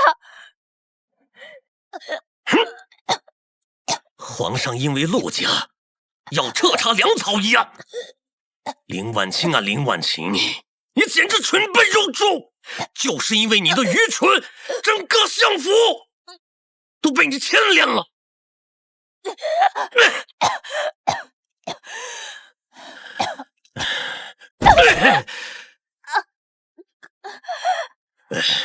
废物！我念你是我女儿，替你谋划，可你呢？你看看你都干了些什么损事！陆家的死活与你何干？你这个讨债鬼，该死的东西！父亲，二哥会没事的，夏父也会没事的，我没有冤枉陆家。没事，粮草迟迟运不到前线，是我暗中策划，先送到你大哥的神武营。若不是陆家动了手脚，帮了顾长渊，立了战功的是你大哥。这件事皇上都没有发现，可你倒好，全给我捅了出去了。你就说你该不该死？我都做了什么？粮草案的主谋居然是父亲，我害人不成，反倒把自己和相府都搭进去了。陆长，你这个贱人！你早就知道了什么事，你故意的！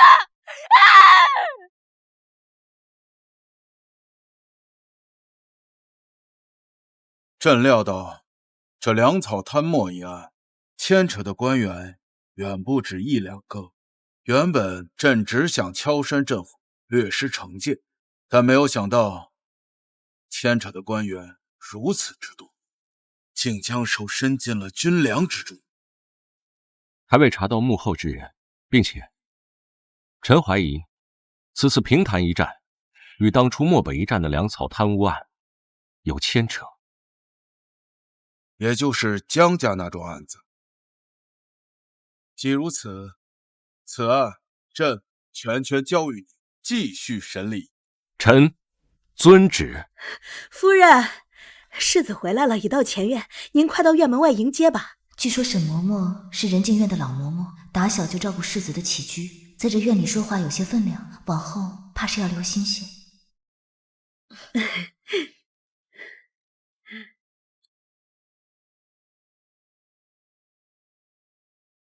府中多了位女主人，倒是忘了我已经成婚，以后无需如此行这些虚礼。世子，礼不可废。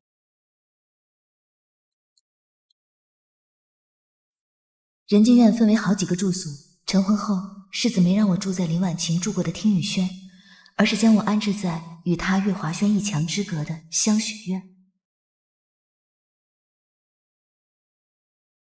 陆氏，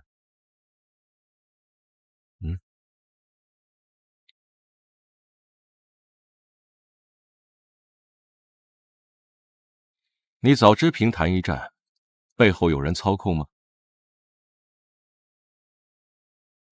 你早知平潭一战背后有人操控吗？是。是谁？据我查到的线索，是林丞相。世子，可信我说的？所以，你才借着大婚当日，挑起粮草案的疑点，好让皇上彻查。难怪林丞相这段时间对你陆家的生意百般刁难，你担心早晚会查到你陆家输送粮草，便先发制人。您猜得不错，即便如此，我仍不敢告发丞相。既如此，我会重新回到刑部接手此案。这次皇上彻查粮草案，归根结底，皆是因为你陆家而起，狗急跳墙，兔急咬人。更何况是林丞相，你和岳丈当小心行事。世子，我明白了。哼，是我多虑了。谁是那咬人的兔子，还犹未可知。我何时会咬人了？不过他说要回刑部查粮草案，倒是件好事。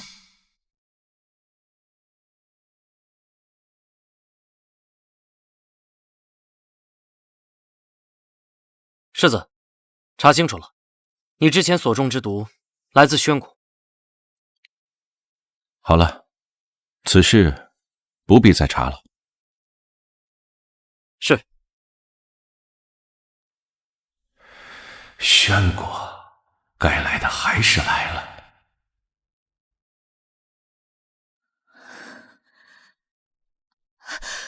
别走，别走！阿宁，大哥要去皇城找机会，等大哥出人头地啊，就让你和阿姐过上好日子。我不要好日子，我要大哥平安。好，大哥一定平安回来。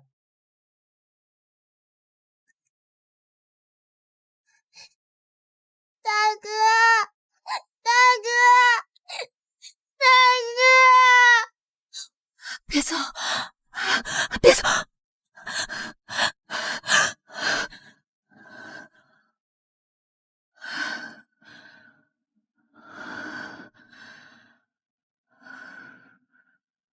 如果我当年能阻止你来皇城，是不是一切就会不一样？大哥被人强逼替考，事发后罪名全落在他身上，赤身游街，大成疯癫，张杰为兄鸣冤，也丢了性命。大哥得知此事，疯得更加厉害，最后也死了。当初我嫁进侯府，一是为了安身立命，二是要查出真相，为大哥张杰报仇。我定会查到真凶。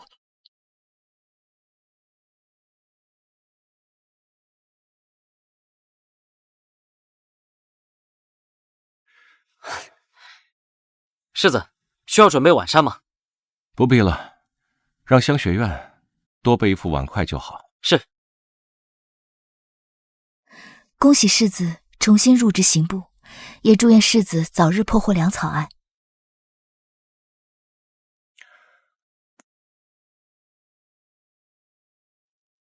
即日起，月华轩无需开火。世子，以后都要来香雪院用膳吗？他已经穷到没钱开火了吗？我会每月交10钱的。我并非这个意思。每月1万两，够吗？多少？1万两？他吃的是玉盘真凶吗？再说，他真的有那么多钱给我吗？刨出10钱，余下的你收着，作为你的提己，这是我身为丈夫当尽的责任。那你之前怎么没给？快去给世子添汤。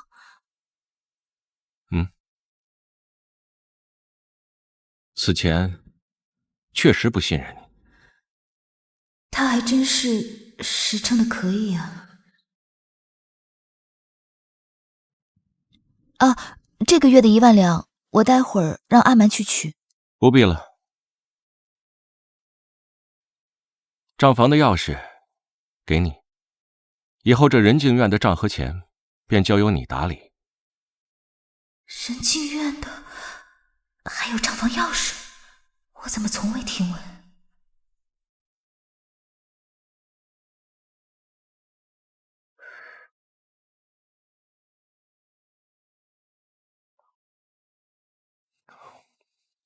随我来吧。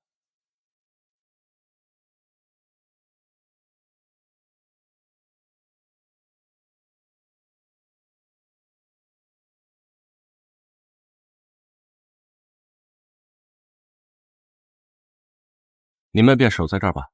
是。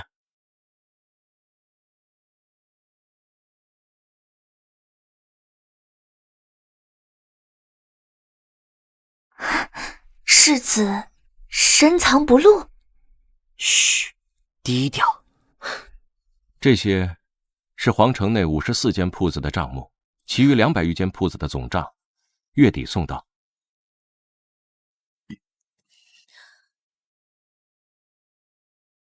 九真阁是你的？望江楼也是？望江楼年力堪比侯府10亿啊！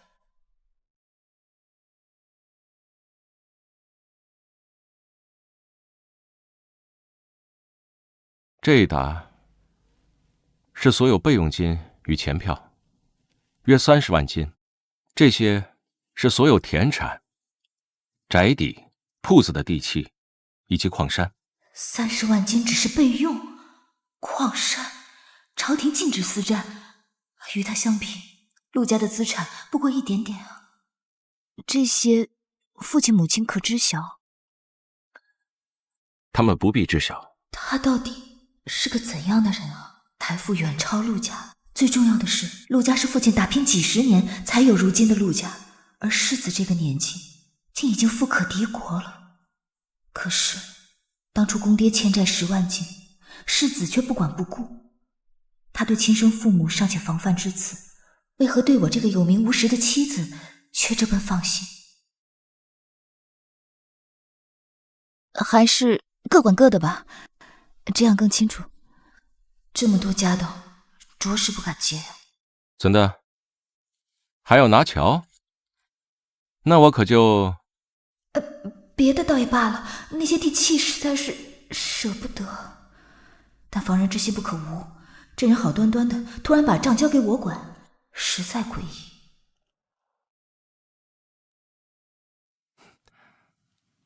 罢了，账房的钥匙你先拿着，若有急需，从账房支取即可，不必急于拒绝。你若是觉得我有什么企图，你可以核查这些账目以后，确认无误，再决定。我既坦诚相告，便是真心托付。似乎再拒绝就不合礼数了。我怎么敢质疑世子的企图啊？只是担心世子并不信任我。既然世子相信我，那这些账目以后由我管理便是。毕竟这也是世子夫人的职责所在。交给你，我自是放心。乖乖，世子这么多产业，全都给小姐了。其实我也有件事情瞒着世子。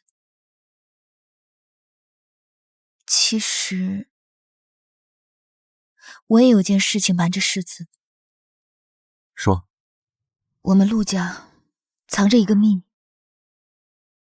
我们本来住在江州，为了隐瞒一些事，这才伪造了身份、关系。我尚有一个哥哥，一个姐姐。我兄长爱读书，在我10岁那年，他前往皇城，想要寻求科举报国之路。尽管他明知不可，后被逼替考。东窗事发之后，他们将一切的罪责推在了我哥哥身上。我哥哥被逼至疯癫，后来人就没了。皇上重视科举，三令五申，科举之公正，此案非同小可。可奇怪的是，我们想要追查此事，却没有任何的线索。这一切都好像被抹去了，包括我大哥替考的那个人。后来，我和父亲还被人追杀，逼不得已，这才隐姓埋名。如此重要的秘密，你本可以一直瞒着我。是世子的信任，让我敢于说出此事。更何况大婚那日，我陆家被诬通敌叛国，世子亦坚定维护。今日又将你的身家和盘托出，我有关世子品行高洁，实在是公正廉明之人。既如此，我也向你坦白一件事情。怎么，世子也有秘密吗？你可知我为何要娶你？为何？听说过姜太傅一案吗？是那位卷入粮草贪污案被你亲自调查监斩的姜太傅。不仅如此，那位姜太傅还是世子的恩师。当年此案案情细节被密封在刑部，世人鲜少得知。他当年牵扯的不仅仅是粮草贪污案，还有买官卖官、侵占良田，以及科举替考舞弊案。替考舞弊案可与我哥哥的案子有关？难道害死大哥的凶手是姜太傅？以恩师的地位，想要提拔谁，无需找人替考。那替考案究竟是怎么一回事？当年我从漠北回来后，便接手了此案。安在我恩师头上的罪行足足有17条，所有的罪行他都供认不讳，唯独替考案。替考案怎么了？按我恩师的说法，替考舞弊案非他的手笔，但他有一定责任。至于责任为何，他不愿透露。他只跟我说，他对不起那个年轻人，想让我找到他，替他弥补一下。弥补？所以，这就是你为什么要娶我的原因。你一早便知道我陆家的底细，知道我大哥是谁，也知你的恩师有可能就是令我家破人亡的人，对吗？这是恩师的遗愿。等我找到你们时，你们已经来到了皇城，彼时我打探你们所需，得知陆老爷在为你相看人家，小高价，所以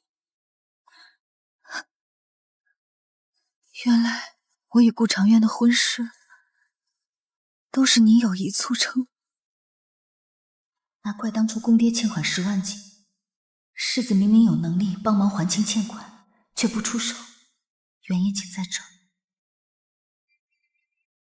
你一直没提，我以为你们已经忘了此案，重新生活。我的家因此支离破碎，我的亲人因此丧命，我怎么可能忘记？如今循着粮草案，已经查到了林丞相，相信不久，真相便会知晓。所以，世子你怀疑林丞相就是幕后真凶？我恩师一生清廉，绝非贪图享乐之人。他贪污如此巨款，必定是受人胁迫。我早就怀疑林丞相，原本一直在暗中调查。这次借着你们陆家挑起此事，便得以公然调查。这一切竟是这样。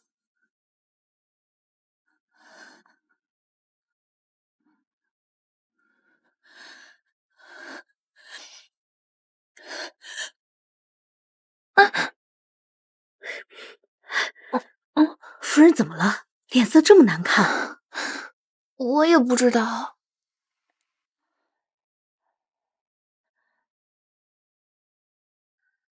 大哥的遗物，我只有这一册字帖，这是大哥从皇城给我带回来的礼物，上面还有大哥的血迹，定是大哥在天之灵，让此案终于有了点头绪。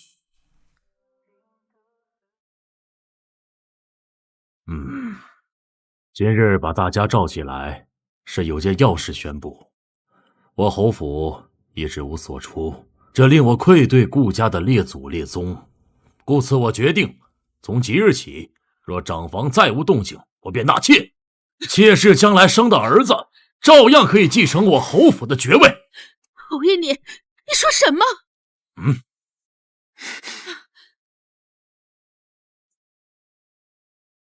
父亲，您为了逼我纳妾，竟行此下策。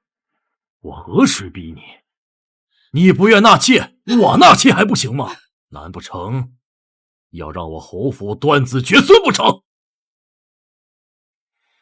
军营中还有要事，儿子告退。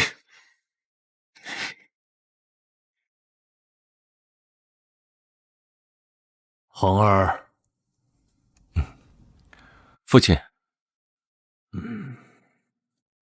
你可有异议？此事您决定便好。为父也不是逼你们，只是我太想抱孙子了。不过，你还是可以好好调养身体，还是有希望的。我这是造了什么孽？恒儿体弱，林婉晴不能生育，常渊又不肯纳妾，这样下去，真要将侯府拱手让人了吗？公爹这招真是够损的呀！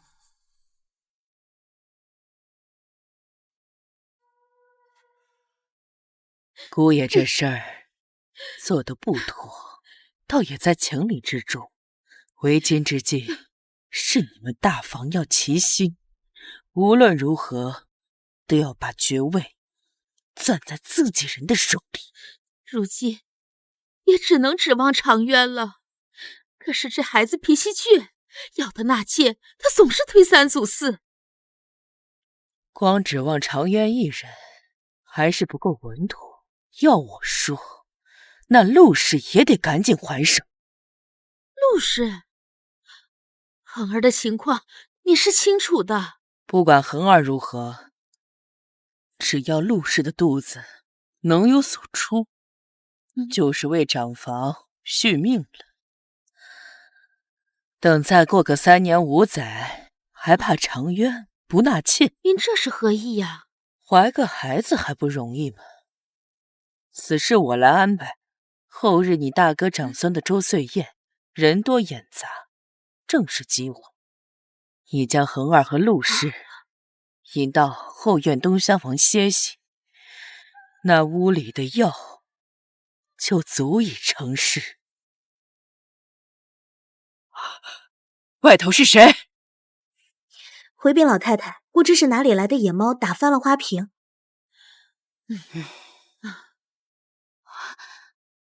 祖母竟然要给世子表哥下药，我正愁没办法嫁给世子表哥。只要我和陆昭宁一换，那嫁给世子表哥的不就是我了吗？恒儿正在喝药，不能行房，这么勉强他，怕伤了他的身子。不是要恒儿来，是给陆氏找个身强力壮的马蜂，迷香催情致幻，让恒儿以为他碰过陆氏，把他放到暖房便是。真有如此万全的药？还不是因为你，我才四处找人打听，可不便宜呢。那陆氏即便怀上了，也是野种，如何能把爵位交给他呀？你糊涂了，我岂会让这爵位落在一个野种的身上？那您的意思是，借陆氏的肚子拖延时间，等常渊想通了，愿意纳妾？哼，常渊这个孩子呀，就是太顺了，不晓得厉害，得逼他一把。你瞧着吧，一旦陆氏怀上孩子，他自己也会着急的。到时候不用你安排，他自己就急着纳妾了。可就这么一回，能怀上吗？那个马夫是我千挑万选的，好生养得很，不少人都借过他的种，10次有9次怀儿子。再说了，如果这次怀不上，你就不会想法子让那个陆氏多来几回。这种事情还用我教你吗？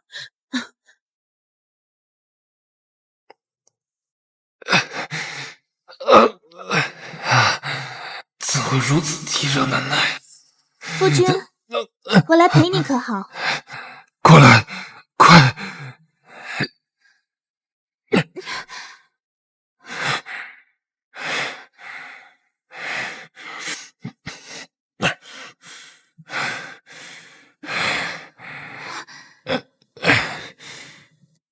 催情的笑，常渊不会发现与他欢好的另有其人。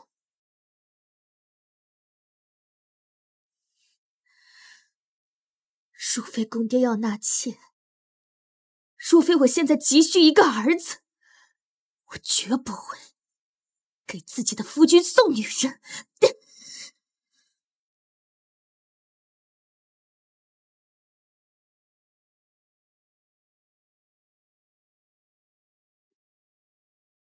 成了吗？夫人，奴婢听您的吩咐，一直没敢出声。可将军他怎么了？难不成他发现了？将军他似乎把我认成世子夫人了。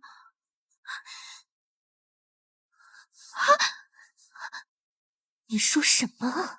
奴婢不敢妄言。将军他口中所唤的，一直是世子夫人的闺名。原来常渊心里竟一直忘不了那个贱人。陆昭宁，我早晚要把你赶出侯府！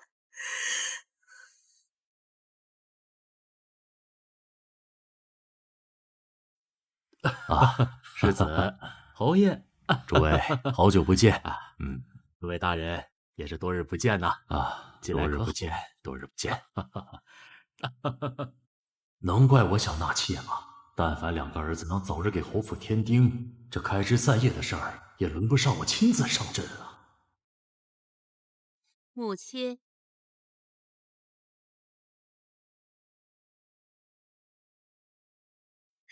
瞧这孩子生得多俊，你看这眉眼。世子夫人，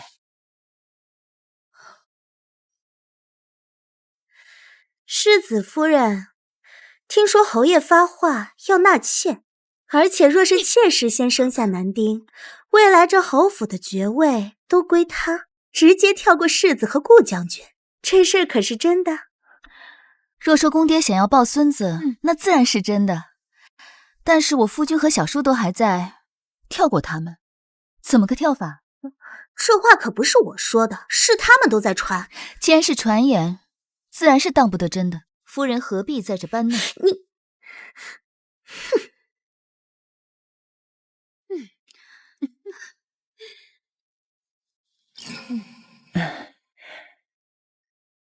世子夫人，老夫人的意思让您去厢房避一避，开席了再过来。曲嬷嬷要带陆昭宁去哪？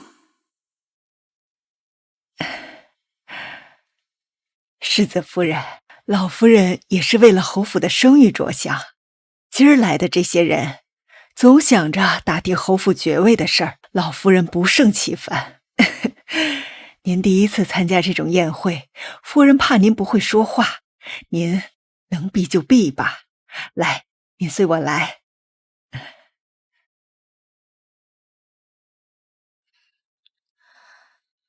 世子夫人，您进去吧，我还要回去伺候老夫人。小姐，侯府来了这么多人，除了你，其他人呢？也不见得他们都能应付得了吧？你不觉得菊嬷嬷今日有些古怪吗？啊，有吗？有吗？她这一路都在与我解释，反而暴露出她的心虚紧张。菊嬷嬷平日里话不多，就算是传达老夫人的意思，也没必要说那么多。小姐，有人。陆昭宁，你是来歇息的吗？不过没有人告诉你，荣府歇息的厢房换到北院了吗？北院？是啊，就是北院。你快去，北院那边空出的房间给他，如此便不会露馅。还不快点，万一世子表哥来了，撞上了怎么办？多谢表小姐指路。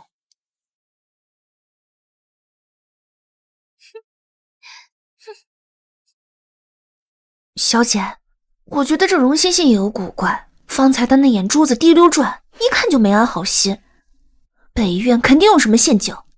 不管他们要做什么，我们避开就是。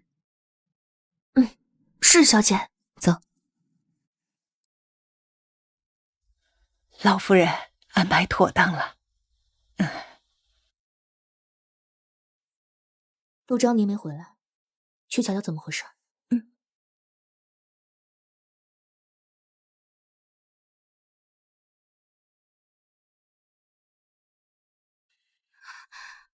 夫人，有人看到世子夫人去东院那边了，想必世子夫人去厢房歇息了。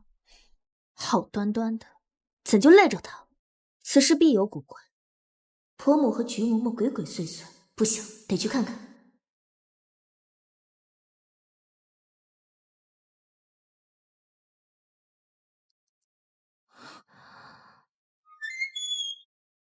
陆昭宁肯定在屋里，那男人难道是奸夫？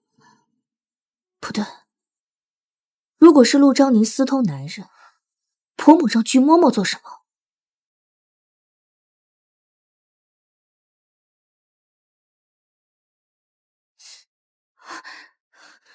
该死的老太婆，我早该想到的，她一定是在帮陆昭宁见丑。夫人，或许不是您想的那样。都待在一个屋子里，还能做什么？这也不是那老太婆第一次出这种馊主意。她为了阻止宫爹纳妾，那老太婆什么事干不出来？侯府里不好行事，就安排到了荣府。陆昭宁也是藏得住事儿啊，愣是没看出一点马脚。老天有眼，让我抓了个正着，不能让陆昭宁得逞。侯府的爵位，谁都别想跟我争。夫人，即便是真的，一荣俱荣，一损俱损，此事不宜闹大，咱们先回吧。你立刻去喊人过来。夫人，不如就把这件事藏在心里。左右世子夫人怀的也是个野种，拿着这个事情，将来我们也有机会对付他。我今日就要陆昭宁身败名裂，借此机会让这贱人滚出侯府。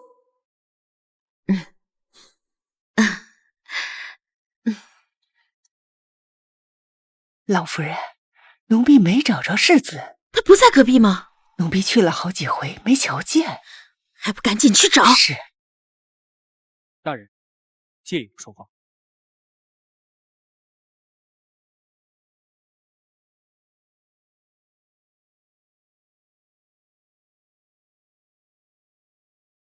顾大人，江家一案已有眉目。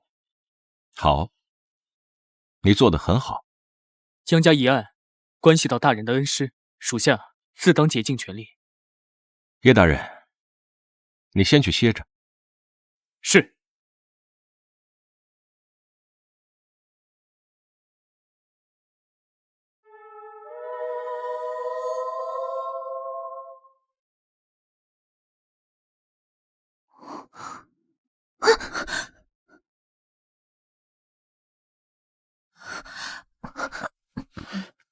世子，我们主仆二人无意偷听，只是恰巧在这里赏景，怕唐突了您与那位大人，所以才暂避。所以，你主仆二人在此偏僻处赏景，恰好无意间听了我的墙角。大致情形确实如此。既如此，景也赏了，墙角也听了，前厅宴席正热闹，可要同去？不必了，不必了。我实在不习惯与这些贵妇人打交道，在此处躲个清静即可。他善于伪装，又像是不太会伪装的样子。罢了，不愿言说，何必再探究？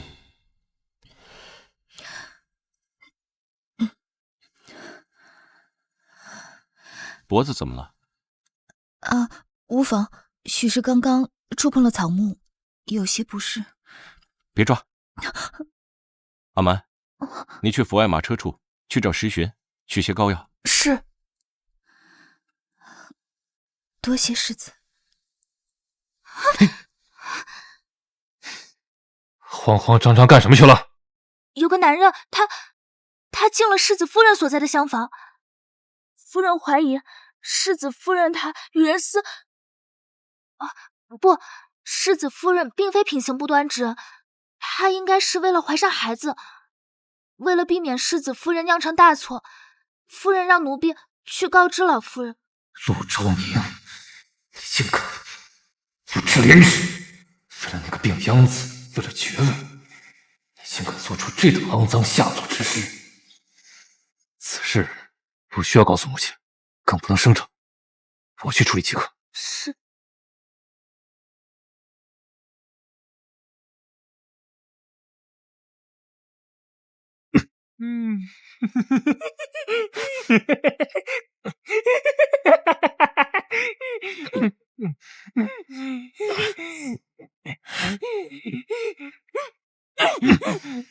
不是，我，还是你能碰他？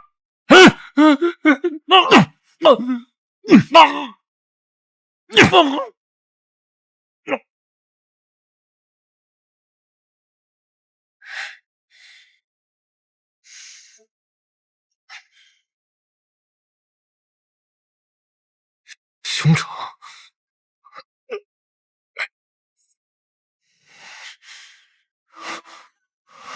不是，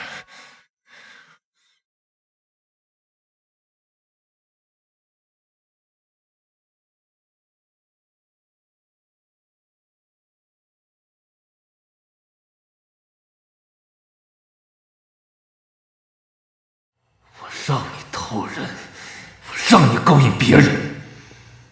赵宁，我才是你的男人，你想要孩子，我给你。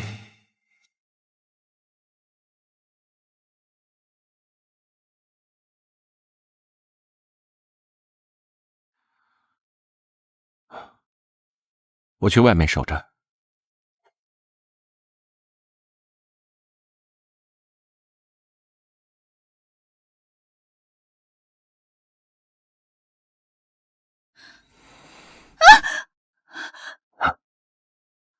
怎么了？有虫子。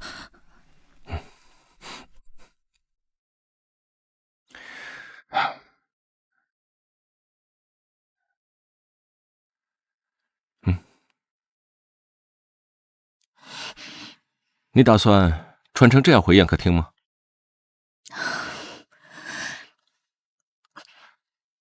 先擦药吧。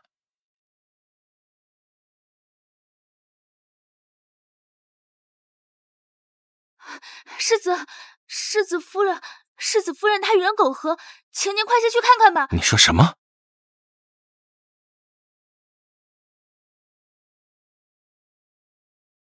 我与人苟合，为了算计我，真是无所不用其极啊！先是菊嬷嬷、荣欣欣，我已经能避就避，现在连林婉晴也掺和进来，此事非同寻常。你怎么看？不瞒世子，此前菊嬷嬷奉母亲之命让我去东院休息，半路又碰到了荣欣欣，让我去北院。刚听锦绣说我与男人在东院私会，可见我离开东院后，那里还有人在，而其中一人十有八九就是荣欣欣，且他是自愿前往与对方私会的。至于剩下的真相，我想我得主动点才能探个明白。你想怎么做？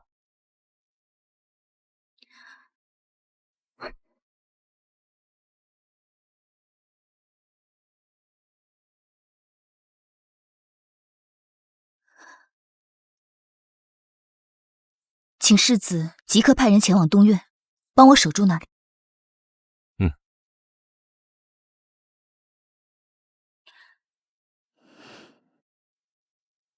怎么还没动静？你喊人了吗？夫人容禀，奴婢恰好碰到世子，就将此事告知了世子。什么？这么说，你只告诉了世子一人，没有告知其他人去捉奸？是，世子让奴婢不要声张，他来处置。夫人，左右世子已经知晓，不如我们先静观其变，以免惹火烧身。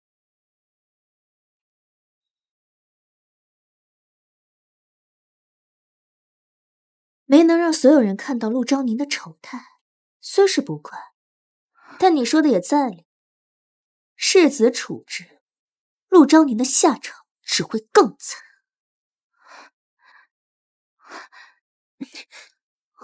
夫人，您快看！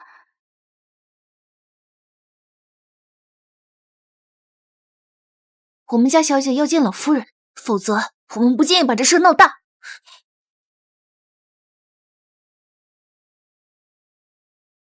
看来世子已经捉奸在床了。陆昭宁走投无路，来找婆母想法子。陆昭宁这蠢货，以为婆母出面，世子就会吃下这闷亏，当什么都没发生过。那老婆子不把所有的责任往他身上推就不错吗？就像当初对我一样。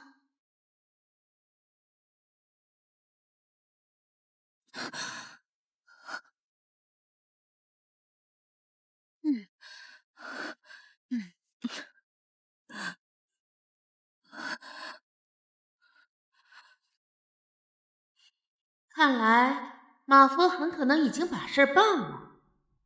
今日荣府周岁宴，你先称病回侯府，有什么事回去再说，别在这里丢人现眼。母亲若不解释清楚，我是不会回侯府的。反正，我现在也不怕鱼死网破。左右这事都已经办了，你若是能生个儿子，便能将侯府的爵位承袭下来，对你有利无害。这天大的便宜都叫你给占了，你摆脸色给谁看呢？原来婆母安排人要给我借种，但既然东院里的男人是为我准备的，荣欣欣又是怎么回事？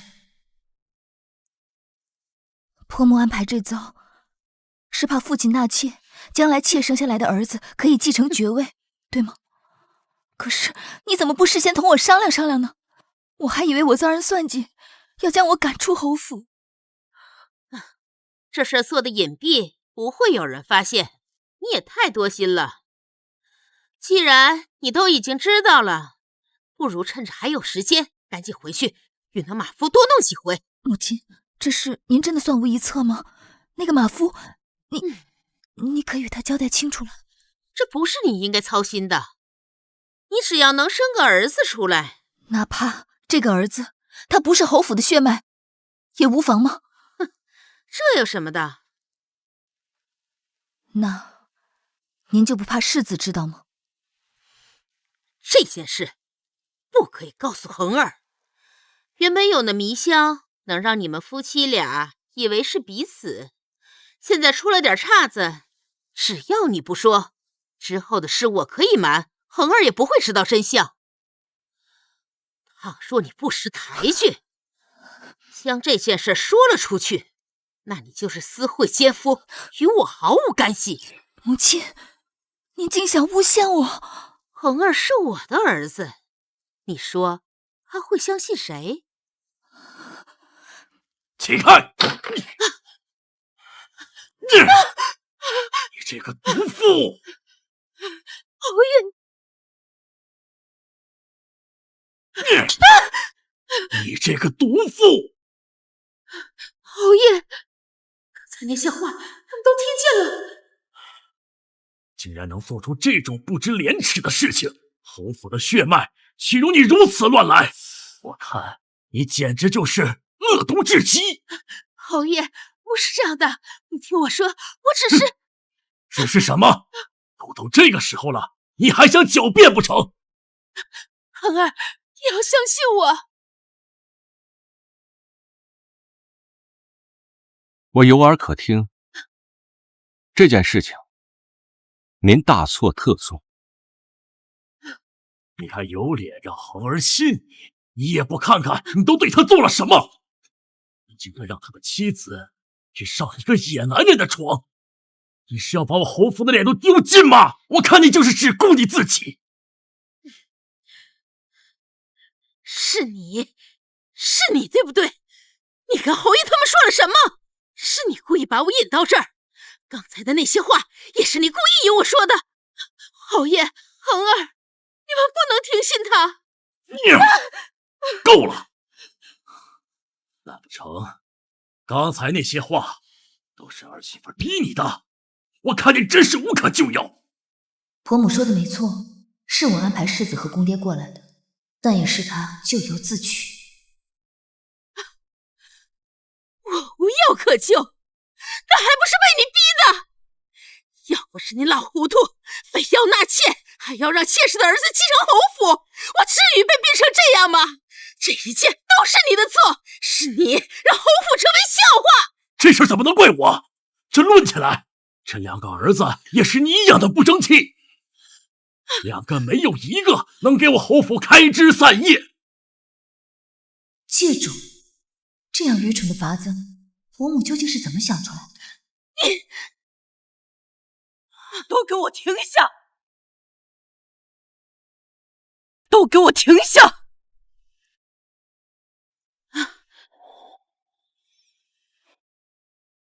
你们这是在闹什么？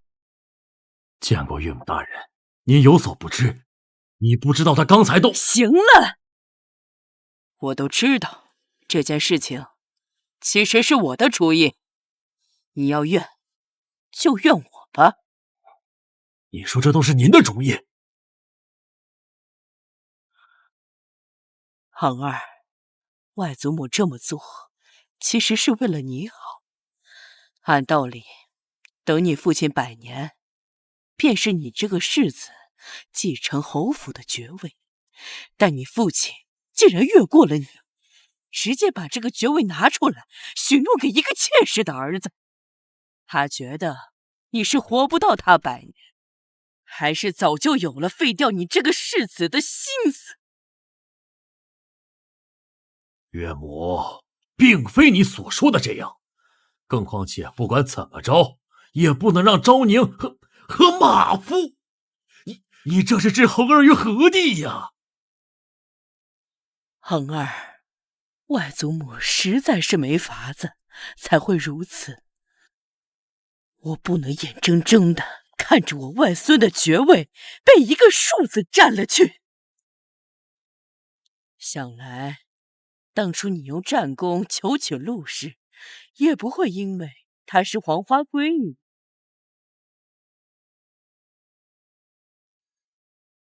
母亲这话的意思是陆昭宁不是黄花闺女，即便跟了马夫也无妨。这就有些过了，只怕恒儿听不进去。外祖母，您可知您犯的是唆使奸污良家妇女，按律当劳役1年。恒儿，为了一个女人，还是个已经和马夫有了首尾的女人，恒儿竟然如此狠心。法不容情。外祖母，您是自己去官府坦诚罪行，还是我差人送您去？恒儿，她是你外祖母，这一切也都是为了你好。她一把年纪，你真的要把她送官吗？哼，恒儿，外祖母知道你最在乎侯府的名声，我不怕坐牢，就怕事情闹大了，忠永侯府的那些阿杂的事儿，恐怕是藏不住。这代价，你担待得起吗？是啊，恒儿，你要想清楚，千万不可因为一时之气，造成不可挽回的后果啊！恒儿，此事不必报官了。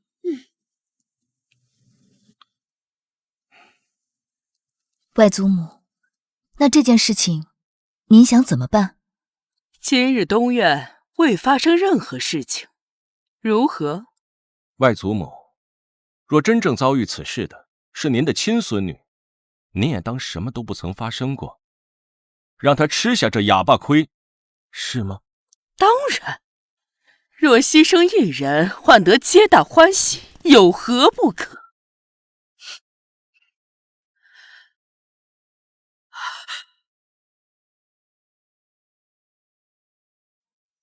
婆母没回来，世子也没动静，莫非世子顾及皇上赐婚，要包庇陆昭宁？公爹也不见了，糟了，他最重视侯府声誉，肯定会粉饰太平。夫人，您去哪儿？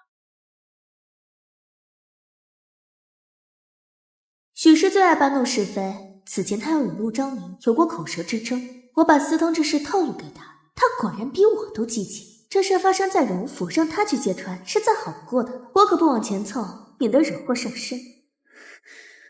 好得很，都这时候了还没完事，简直放荡不知羞。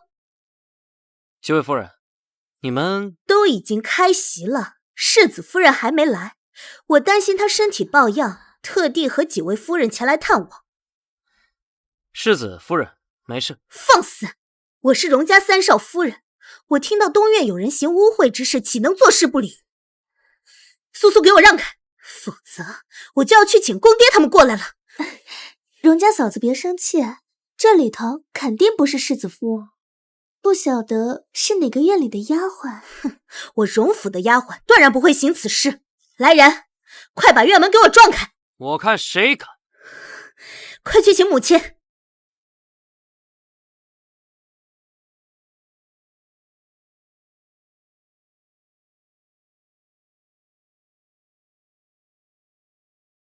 嫁妆一事，老爷在陆昭宁手里栽了大跟头，如今落到我手里，不死也得让他脱层皮。荣夫人，不能进，你会后悔的。哼，我岂会后悔？恳请诸位看在侯府的情面上，千万不要进！快把房门给我撞开，我看看是哪个不知廉耻的。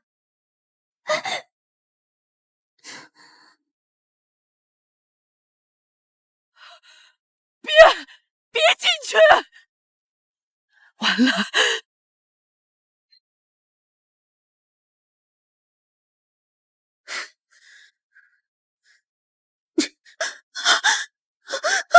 去请世子夫人出来。怎会如此？西西，怎么会是你啊？快来人，快来人呐！夫君，你醒醒啊！夫君，都出去，都出去！各位都是我荣府的亲友，今日之事若传出去半个字，就休怪我荣府不顾往日的情分，让你们在皇城毫无立足之地。完了，我捉奸捉到了未出嫁的小姑子。哎呀！怎么哪里都有林婉清？婉熙，你还不出去？母亲，是程渊，是程渊！哎呀！怎么会是我儿程渊？快把冰箱撤了，再找盆凉水，我醒他们。是。原本安排陆兆宁接种，怎么会害了欣欣？到底怎么回事啊？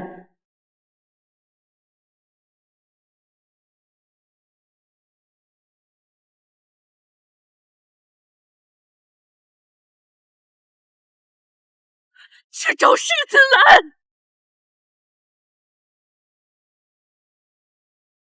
恒儿，方才你说与人厮混的是你的表妹欣欣，这可是真的？那陆氏呢？父亲，陆氏一直与我在一起，因为被蚊虫叮咬，导致起了红疹，我们便在凉亭坐了一会儿。父亲若是存疑，可找人为他验身啊。既然有你作证，为父没有什么信不过的。今日之事啊，我晓得是你受了委屈。你外祖母年事已高，难免糊涂。既然陆氏没有事，那你就先带她回府吧。世子，出大事了！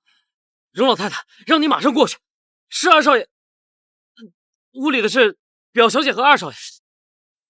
你说谁？表小姐和二少爷。混账东西，真是乱了套！荣家老太太安排的不是个马夫吗？怎会变成顾长渊？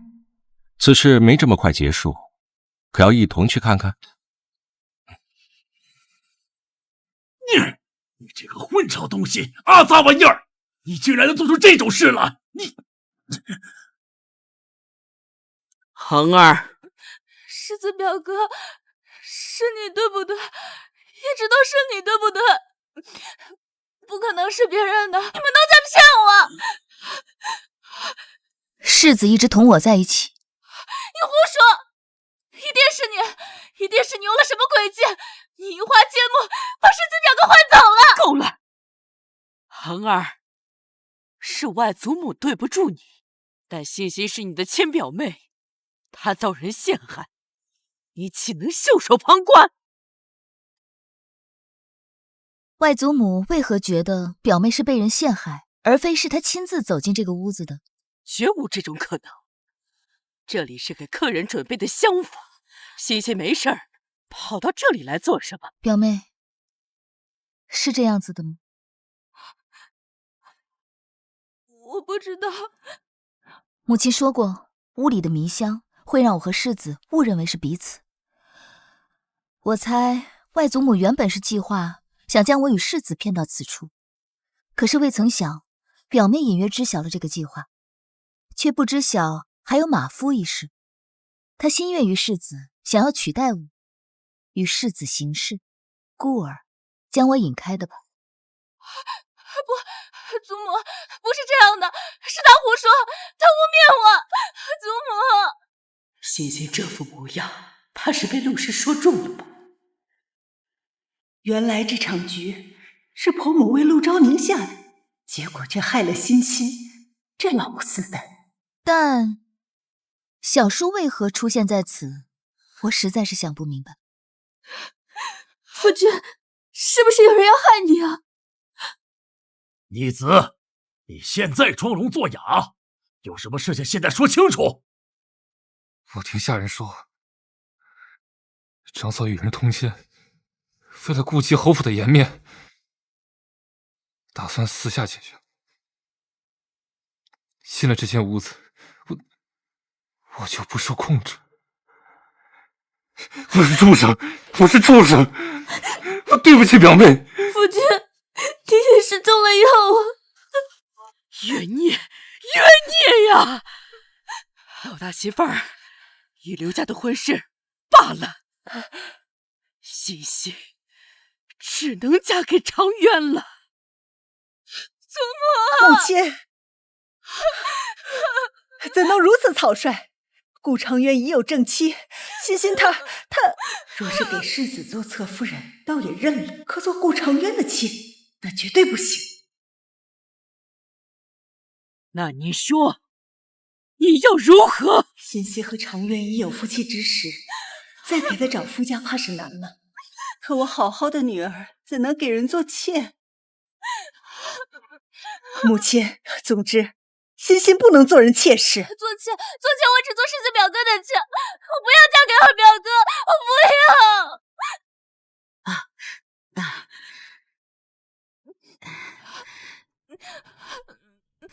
不做妾，我们欣欣这么好的姑娘，我绝对不会让你委屈的。那就做长渊的平妻如何呀？平妻？小姑子，你这是诓我呢？说的好听是平妻，其实就是个妾。除非林婉熙做平妻。婉熙不能生养，我女儿欣欣身体康健，谁为正妻？你们好好想想吧。要想平息此事，我女儿欣欣必须做正妻。父亲，母亲。既然如此，就把大舅哥请来，一同商议二人婚事。父亲，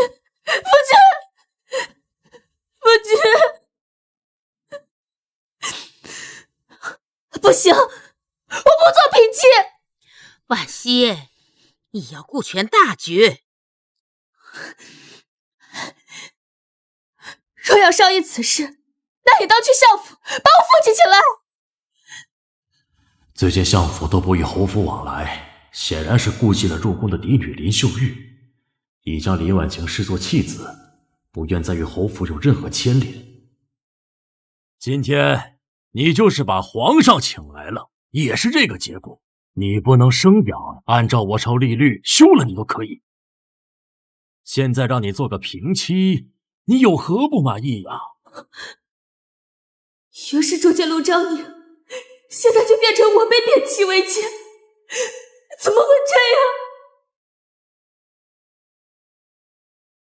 这样？只能这样了。上次陆昭宁要嫁妆那时，现在还记忆犹新，有他在我都不想过来。不用，我除了世子表哥谁都不嫁，父亲，把他给我带下去！是，严加看管。父亲，我不嫁。侯爷，你我去前院商议儿女婚事啊！走。常远，我们来世再做夫妻吧。婉心，痛！婉心，本以为常远能像以前那样亲手拦着我的。上有台面的东西，已经是平妻了，竟然要死要活的。常渊，惋惜一时接受不了，婚事我与你父亲商量，你先带他回侯府吧。是。走。林婉晴这么一闹，真是适得其反。婆母他们反倒可以肆无忌惮地商议婚事。他既没有失身于马夫，那脖子那些又是什么？是为了诱骗我说出借手计划，故意为之吧？林婉晴固然诡计多端，这陆昭宁也不遑多让，甚至比林婉晴更阴毒。恒儿，你和昭宁也先回去吧。是。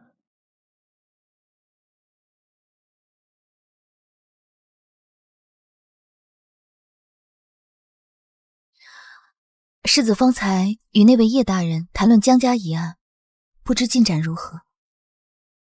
所以那会儿你是真的在偷听？几日前收到消息，恩师留下一个账本，上面记录着粮草贪污案款项明细，依据那账本，可将所有贪污官员一网打尽。所以我托叶大人去寻，如今找到了。竟有这么大的进展吗？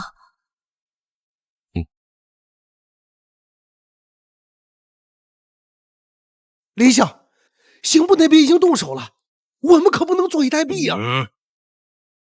没想到顾恒刚复职就这么大刀阔斧，这才短短几日，竟抓了10多名官员。我亲眼瞧见杨大人被刑部抓走。何止啊，连大理寺李贺都被抓了，这回岂不是动真格的了？都给本相住口！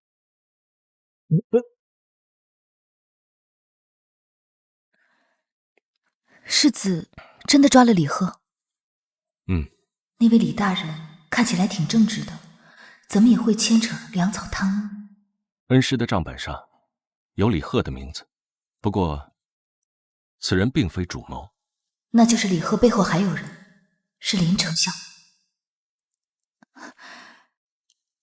世子多吃点。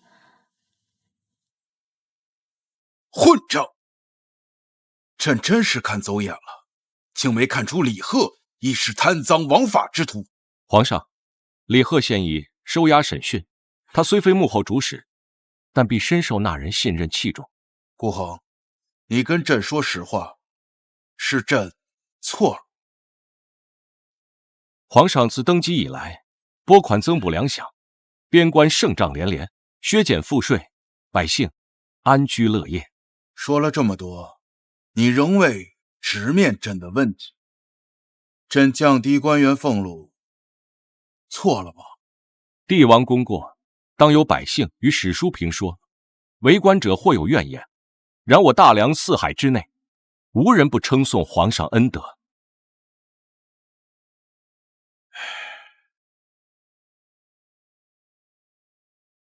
可朕难令所有人满意。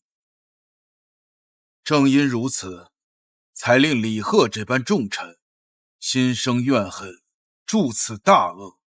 顾恒，朕把此案全交于你，无论代价几何，务必揪出所有同谋，纵有千般理由，亦不可畏罪开脱。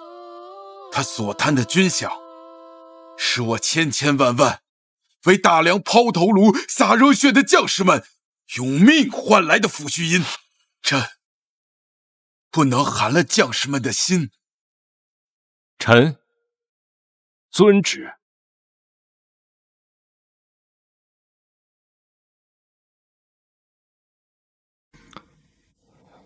哎，那是谁家的夫人啊？长得跟天仙似的。反正不是我家那位。哎，不要胡说，那是世子夫人。哦，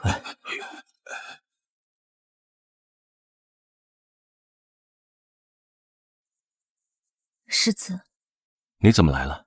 我看天色有些晚了，出来迎一迎。见过夫人。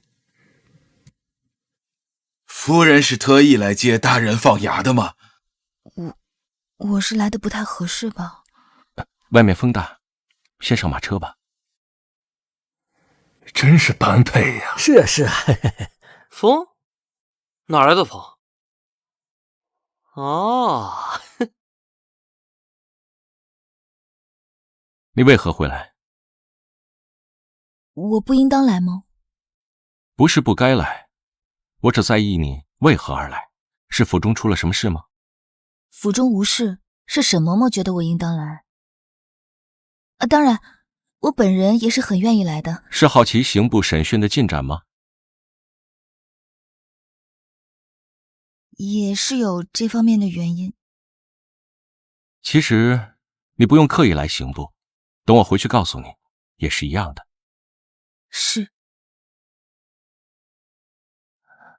晚膳吃过了吗？未曾。沈嬷嬷讲，我应当等等。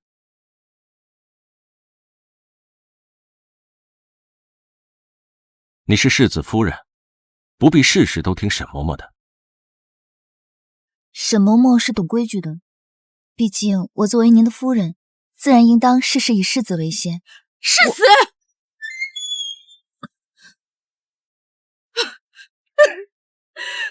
你何鬼迷心窍，罪孽深重，可他都是为了多赚银两，给我家儿子看病，求世子网开一面，容我夫妻共同担责。我愿陪李贺一起送李夫人回家。世子若不同意，我便不起来，求你了，世子。干涉办案，罪加一等。李夫人，不为自己想想，也为李贺想想。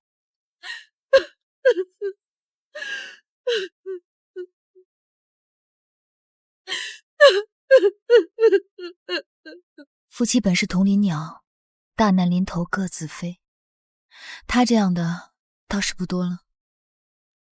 如果有一日，我也跟李贺一样身陷囹圄，你是选择各自飞，还是像李夫人这般？我自然是。说实话，如果是假话，你知道我能分辨得出来。真话当然是不会陪着他死，但我能说真话。在我心里，世子是不会有这一天的。毕竟以世子您的高风亮节的性格，如果真有，那定当是被人诬陷的。我作为您的妻子，自然会尽力的为您想办法。但是倘若世子您真的是罪有应得，若让我与一个犯人共进退，怕是有些难为了。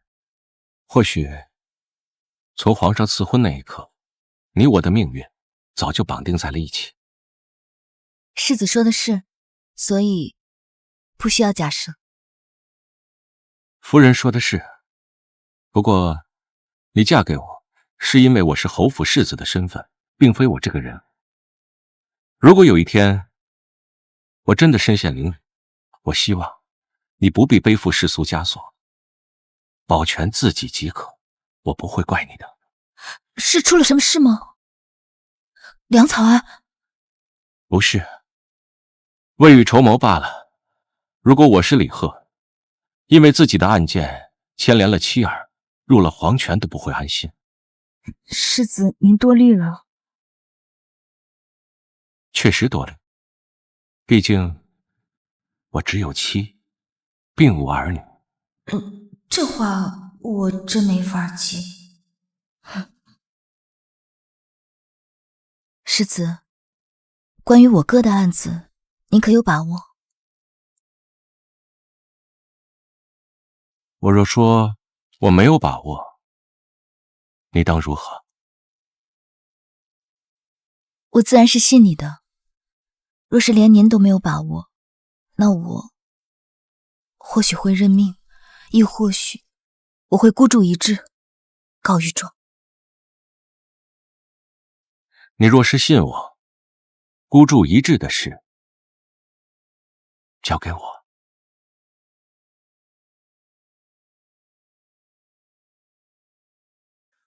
相爷，刑部放人了。嗯，放了谁？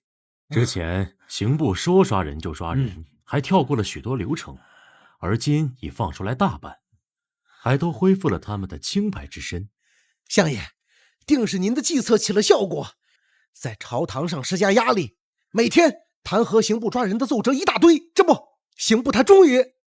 朝堂被搅得一团乱，刑部折腾不起了，去查查那些没被放出来的是否有问题。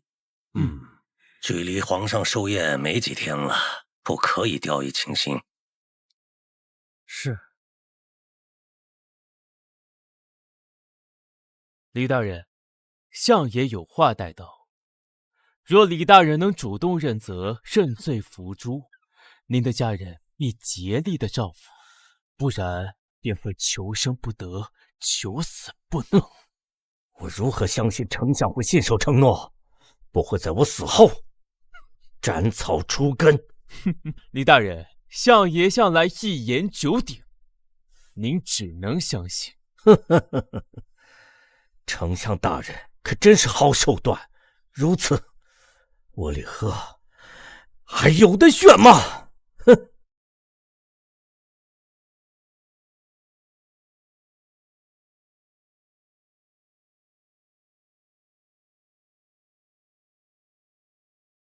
如顾大人所预料那样，丞相那边已经有所行动，他让我担下所有的罪名。想必他也对你做出了承诺吧？他答应照顾我的家人，并担下我的幼子治病的药钱。他出手阔绰，很有可能说到做到。是啊，像他那样的人，若不信守承诺，如何能掌控得住那些同党啊？上一个替他顶罪的人，家人已经得到了善待。顾大人，我还真是有些心动。那么李大人，你会如何选择？皇上的寿宴没有几日了，对付林丞相，顾大人有几成把握？证据确凿，只差找到林秦贪污的实证。找到了，便是铁案；找不到，便是功亏一篑。我既已答应了，就断然不会食言。江淮山的罪证，我也会帮着寻找。不过需要顾大人助我离开几日。只要写下认罪书，我便能将你调出牢房。如此，我李某的家人就托您庇护了。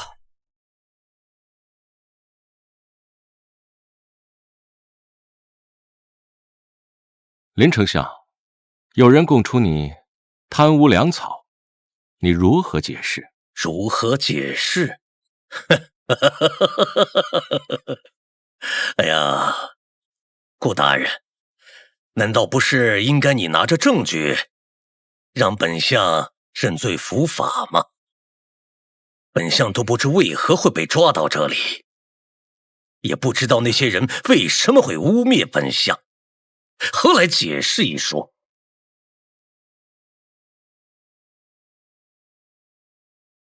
此乃江淮山所记，上面有你的名字。仅漠北一战前后，贪污赃款便高达3000万两。我不清楚，本相任职期间，从未贪污过朝廷的一分一厘，更何况是将士粮饷、救国粮草。不过，既然是刑部办案，本相自当是全力配合。既然有官员指认，刑部只好抓来例行审问。顾大人，不管是大理寺还是刑部办案，都要讲究证据。莫说江淮山已死，即便是他活着指认我，亦不能定我的罪。这一点本相是一清二楚。自然，所以我们更期望于案犯自己招供，这会省不少的事。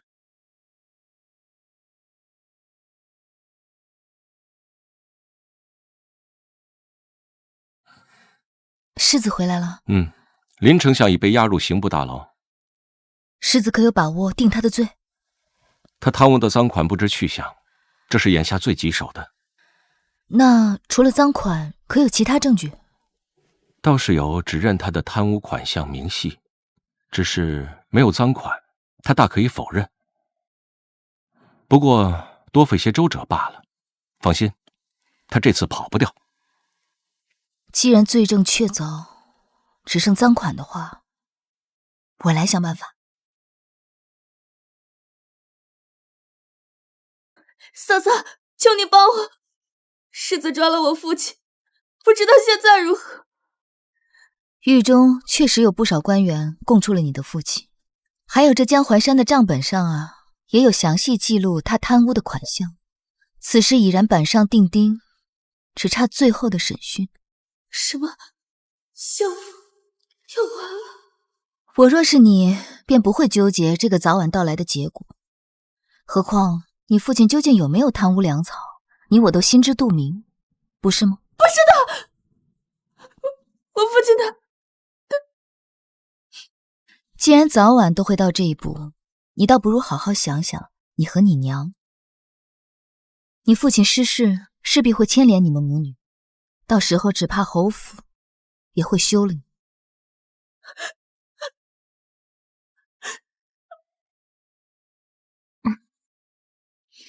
坐。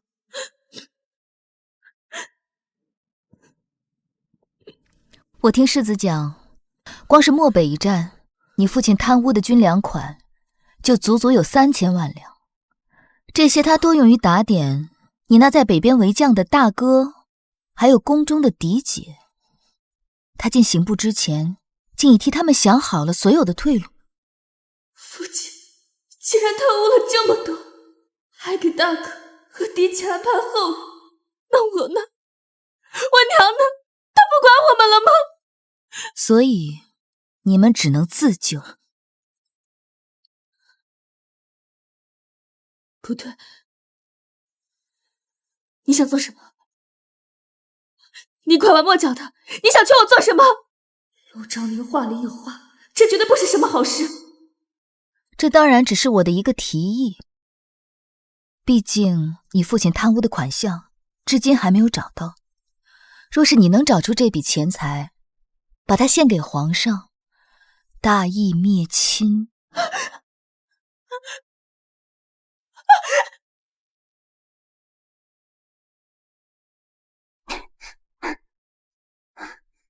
小姐，那些赃款官府都找不到，林婉晴能找到？我本来就没指望林婉晴能真的找到。小姐，你该不会已经准备好赃款了吧？对付这些卑劣无耻之人，只能比他们更卑劣。可林婉晴真的会背叛他亲爹？人在被逼上绝路的时候，什么都做得出来。更何况是相府先抛弃了他。相爷，您且安心，刑部查的这些日子没找到什么实证，估摸着明日皇上寿宴前您准能出去。省了这么久，他们没理由再拘着您。就剩几个时辰，本相等得起。是，只是府里夫人小姐们担心您，一直在打听您的事。罢了，不必管他们。这些女人遇事则慌，见事短浅。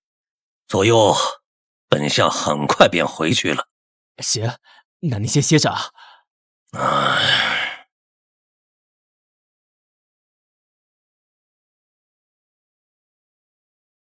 父亲，别怪我，我只是想保护我和我娘。何况侯府要娶荣欣欣为正妻，我求您为女儿做主，你却理都不理。是您先放弃女儿的，那就别怪你了。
这么多箱子，这么多金银财宝，我父亲贪污了这么多，居然只给我那么一点嫁妆，真是不公！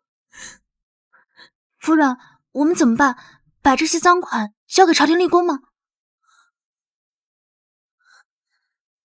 这么多，上交期，我们拿点，应该看不出来。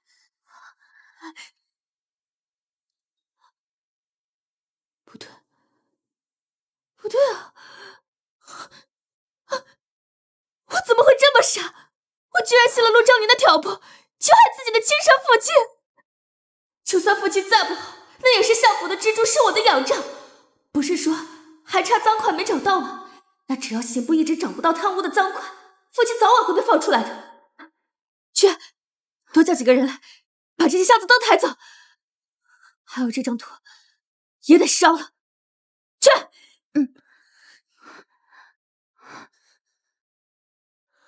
不许动！谁在这儿？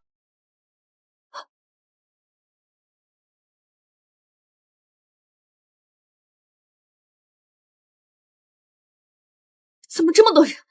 他们怎么会来这？你是侯府二夫人林丞相的女儿。我们奉命查找赃款，相府所有人都在我们的监视中，包括夫人您。还请夫人解释解释，大晚上你在此地做什么？这屋子里又藏着什么？怎么办？糟糕的事藏不住了，父亲一定会被治罪，而我本就逃脱不了牵连，此刻出现在这里更会被认作同谋，罪孽只会更重。我没得选了，我得活着。我发现了赃款，我准备大义灭亲，举报我父亲。顾大人，李贺已然认罪，你还要执迷不悟，冤枉好人吗？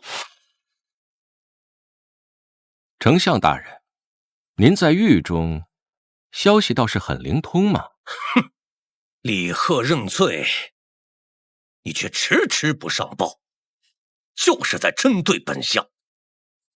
明知皇上寿宴，我倒要看看，你还能关我到几时？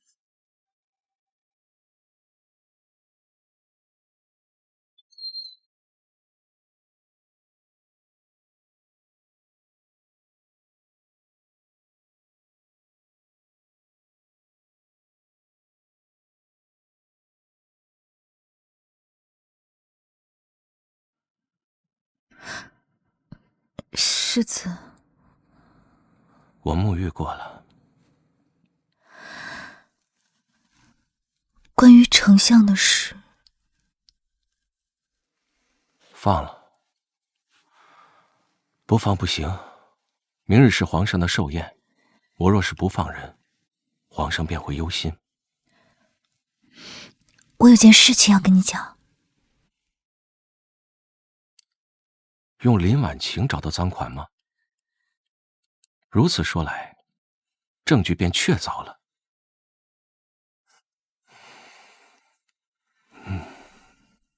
想想，便觉得有趣。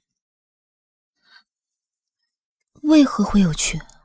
林丞相大摇大摆地从牢房里走出来，他以为自由了，实则他马上就会回来，但只有他自己不知道。你不觉得有趣吗？这人怎么蔫儿坏蔫儿坏的？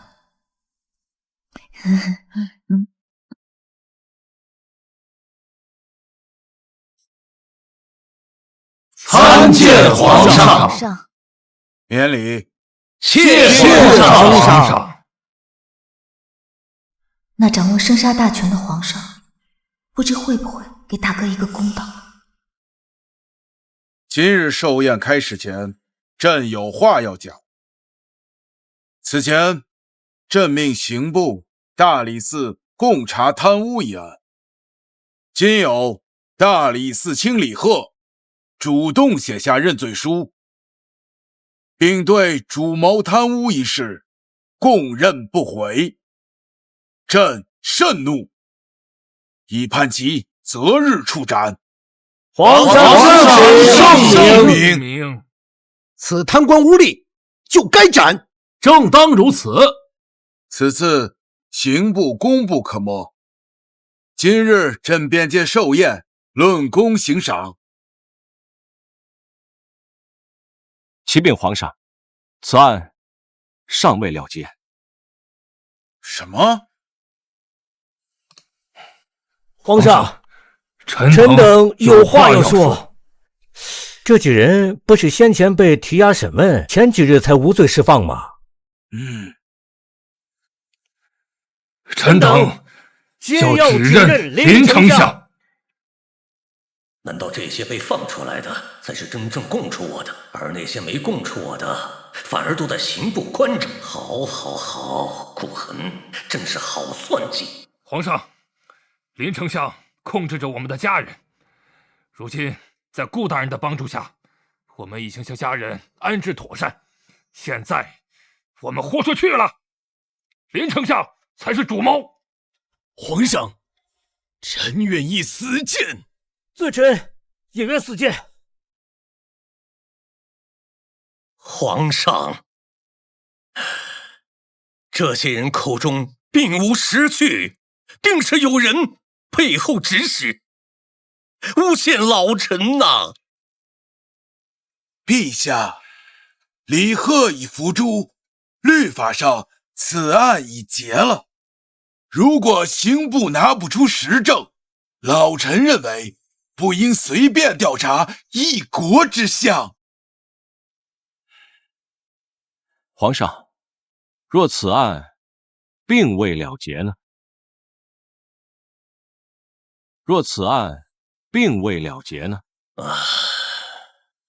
顾恒，不是你给朕呈上李贺的认罪书吗？禀皇上，李贺并非主谋，他乃是受林丞相威胁，才写下了认罪书。顾大人，这就是你的栽赃之法吗？禀皇上，李贺未曾写下认罪书，那份认罪书是臣与他商议的诱敌之计。顾大人，你当断案是小孩子的把戏吗？什么诱敌之法？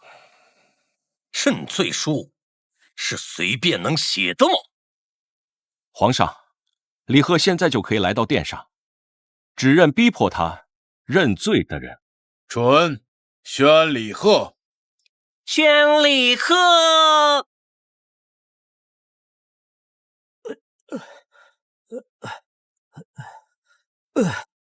罪臣参见吾皇。李贺，当真是林相逼你？回皇上，罪臣贪污的不过是小儿治病的药钱，是林丞相是主谋，有这样的奸相在，我大了威仪啊！皇上，放肆！林乾，这么多人指认你，你还说自己是清白无辜的？皇上，老臣当真是口不能言。今日这桩桩件件都是奔着老臣来的，老臣一时间难以应对。皇上，老臣是清白的。皇上，臣以为李贺嫌疑重大呀。是皇上，您明察呀。顾恒，你说你跟李贺联手诱敌，可有诱出实证？臣惭愧。对付林丞相，顾大人有几成把握？证据确凿。啊，顾大人所谓的证据确凿，是一点证据都没有吗？那就是没有。将李贺一干人等打入大牢。至于丞相，既然刑部拿不出实证，那么皇上，罪臣有证据啊！皇上容禀，罪臣有证据。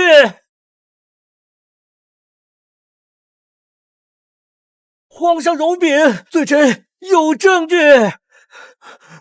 皇上，其实罪臣早就料到会有这么一天，早已在暗中开始调查。是。皇上，这些都是林丞相送往各城的赃款，却相凭证。皇上，您一查便知啊！皇上，李贺这厮竟然查到如此之多，难道正要再与他手？林乾，这里面都是指认你的口供凭证。皇上，仅凭这些凭证，那凭证也有可能是假的。皇上，启禀皇上，林秦之女林婉熙已主动举报，并找到其藏匿的赃款。什么？这个孽女混账，糟透了的东西！我千算万算，怎么偏偏漏掉了这么个蠢货？皇上，是栽赃啊！林大人，栽赃？赃款可是丞相亲生女儿忠永侯府二夫人亲口指认，绝不会错。于秦，你女儿大义灭亲，上缴赃款，你还有什么好狡辩的？怎么可能？婉清怎么会知晓藏钱之处？我分明将赃款分散藏在别城各处，到底发生了什么？谁在找？顾恒、李贺，还是皇上？他不可能这么快找到赃款呀！顾恒果然没让朕失望。婉清怎么也掺和这事？皇上，现在他让林氏自己说。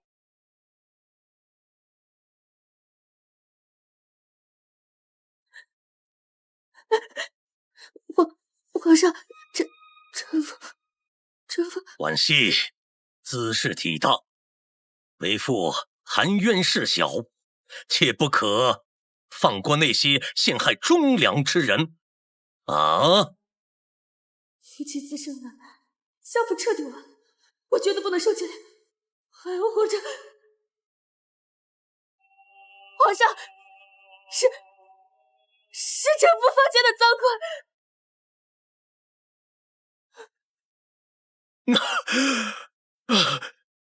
还愣着干什么？快带下去！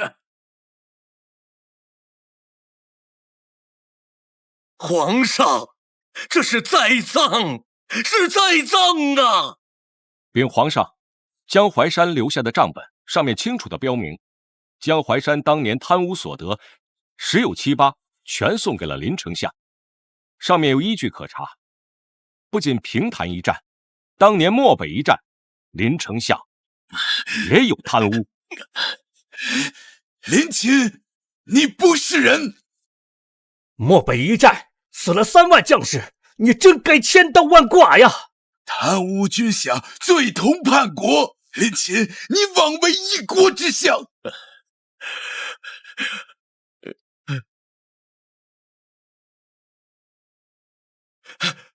皇上，老臣从未。还有周大人的自省书，上面亦有林相对他多年控制与威胁的证据。周忌，竟然是你！他娘的！我们认识这么久，竟然背叛我，背叛丞相！竟然背着我独自去自检！我杀了你！我杀了你！丞相，我什么都没说呀，真的。周大人之前确未交代，但现在呢？未必。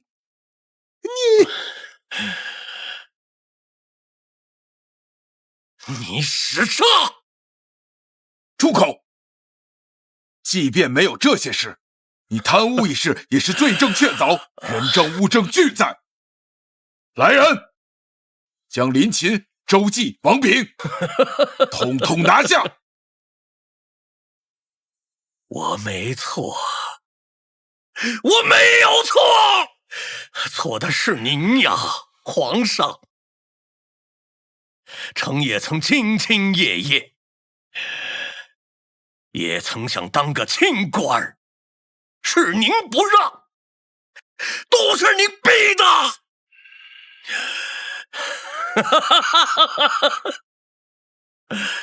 什么国库空虚，什么贪官污吏，您南巡北巡，一次要花费的银两何止100万呢？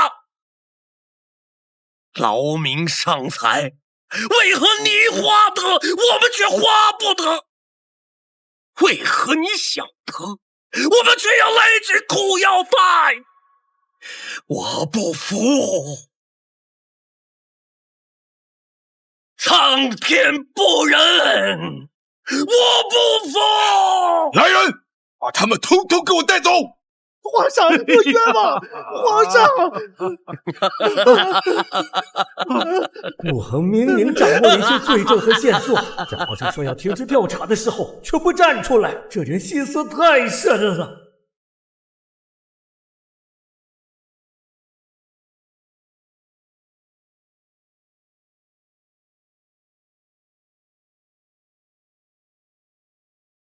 早在很久以前，我就有感觉我会毁在你手里。果然应验了。毁了你的是你自己。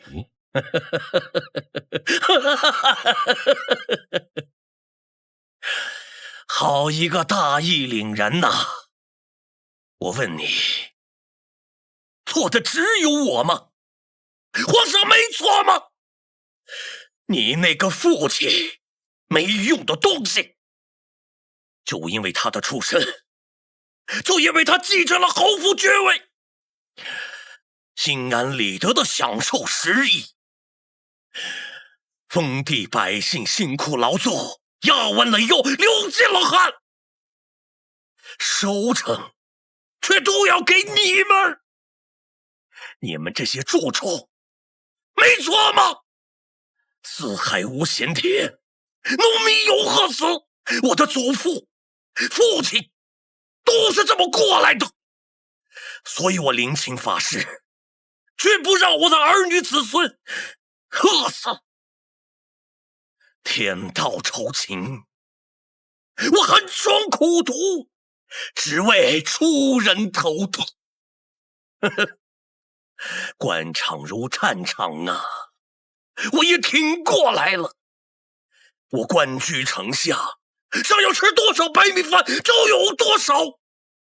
你们凭着什么给我上枷锁？王公贵族穿金戴银，就是高贵雅致。我们穿金戴银，就是为官不正，就是品德有失。我只负责查案，至于你有何苦衷，我不想知道。顾恒，你真卑鄙！是你让林婉清做了假证吧？那些银款，你们不可能一时一刻就能找到。只要证据链吻合，便能治你的罪。至于早一刻还是晚一刻，又有何分别？我犯的错，我一人承担。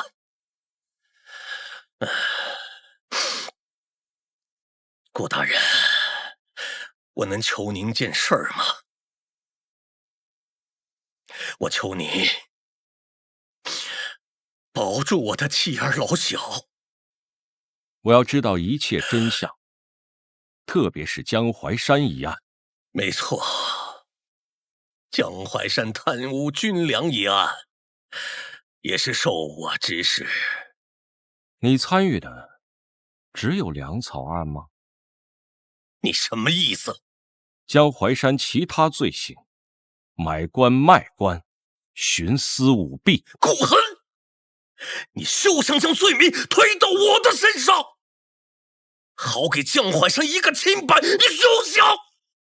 我做的，我认；我没做的，你就算杀了我，我也不会还样。当真与你无关吗？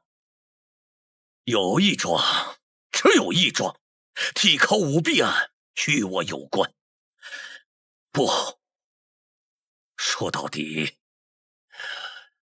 也与我无关。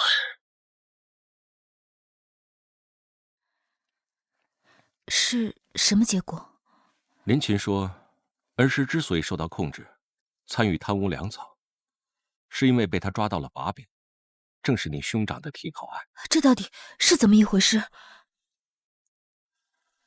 我会继续查下去的。查什么？你兄长的案子，林琴说跟他无关。与他无关？怎会与他无关呢？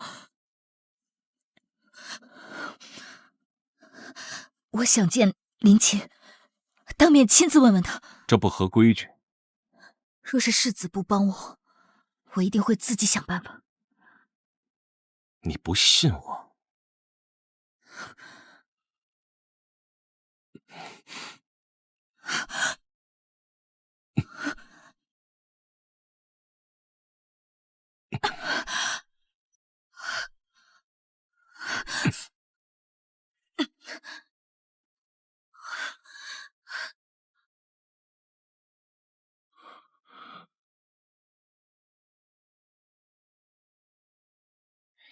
关山霜，刀剑应能会，江湖之间。灯怎么灭了？小姐，嘘，别进去。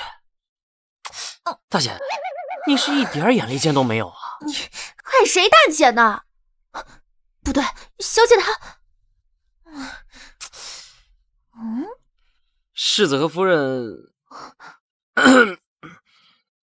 世子和夫人亲热呢，你别添乱。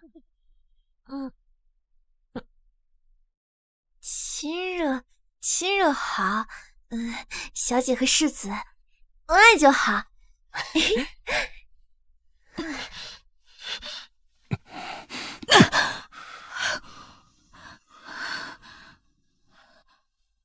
冷静些了吗？整理一下，我带你去见林琴。不是一直不让我去吗？怎么突然？好，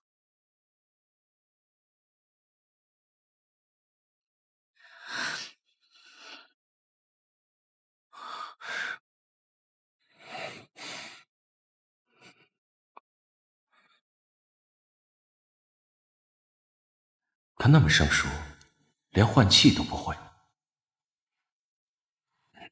莫非连这种事你也是头一回？什么头一回啊？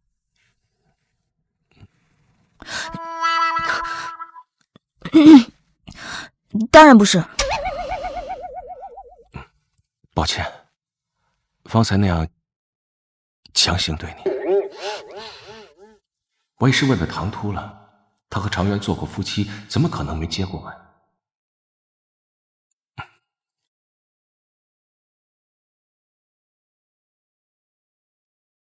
为了避免陆家的底细被牵扯，你换上狱卒的衣服，在旁听着。好。去，拿套狱卒的衣服。是。同样的话，你白天已然问完，这深更半夜为何又要问一遍？到江淮山找人替考，欺上瞒下，后来东窗事发，便将罪责尽数推给那替考之人。那人也不无辜，哪儿有底气揭露？佩剑的上顾想通过这个法子科举入仕，简直是痴心妄想，所以才会被江淮生拿捏，不敢上告。据我所知，大哥深知自己的身份，不敢妄想。他只是想找个赏识自己的人，写写文章，展现他的宏图大志。我就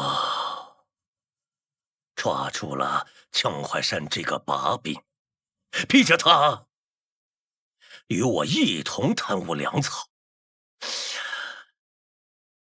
李贺不是查到我所有财产所在吗？在其中一个钱庄的宝柜里，就放着所有人的把柄，包括那江淮山的也在其中。等你找到了，你会看到，你那所谓的恩师，并不像表面上那么清正廉明。他和我一样，都是沽名钓誉。顾大人，莫非你死活不信，才来再度问我？怎么？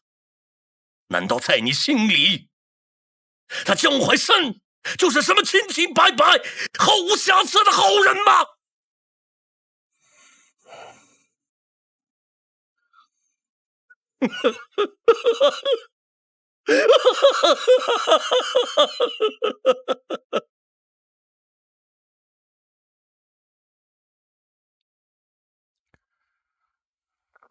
莫要胡思乱想了，证据会从别城送过来。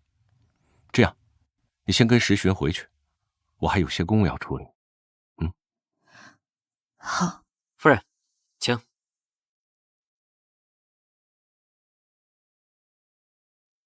那些证据从何而来？哼，我以为我们这次会一起庆贺，毕竟这一仗我们打得很漂亮。至于林群的那些罪证，你只当是神秘人给我的编号，就比如江湖上的仁人义士侠肝义胆，助朝廷破案嘛。总而言之，顾大人，我不计较您算计我，逼我交出那些罪证。顾大人，你也不必计较那些罪证从何而来。你背后真正的人，准确来说，你与江淮山的背后之人究竟是谁？我们背后的人，不就是林群吗？哼，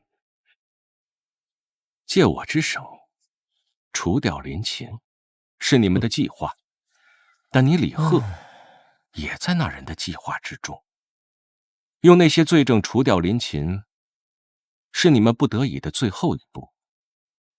只要使出这一手，你李贺便再无价值。李大人，你不为自己想，也该为你的家人想想吧。我们都曾以为自己赢了，其实，包括林琴，我们都不过是棋子罢了。唉，顾大人，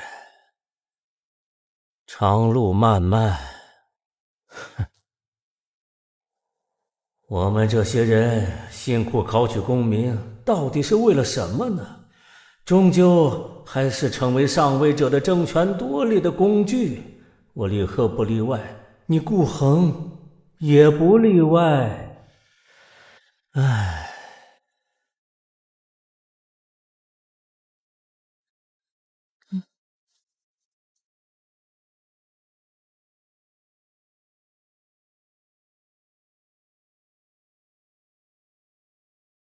我去见了李贺。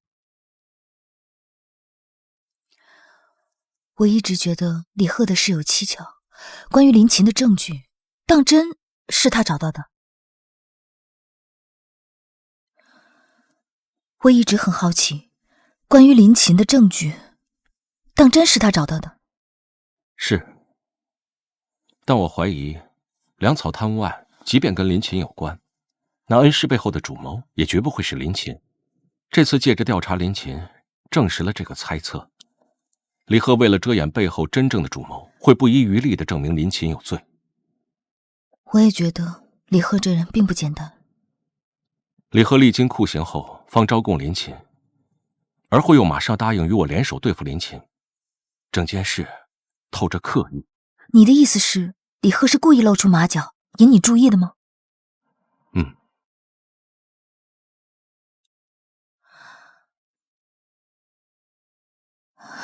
这些人好深沉的算计，一环扣一环，其目的就是引出李贺，结束这一切。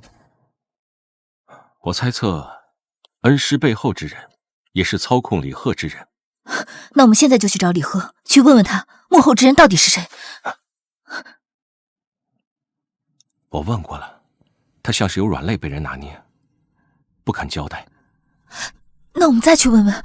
世子，李贺在牢中自缢了。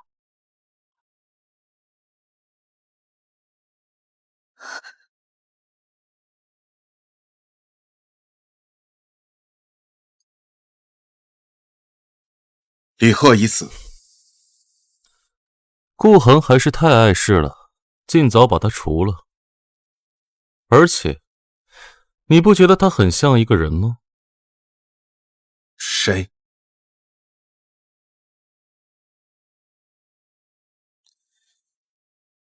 你去趟宣国。是。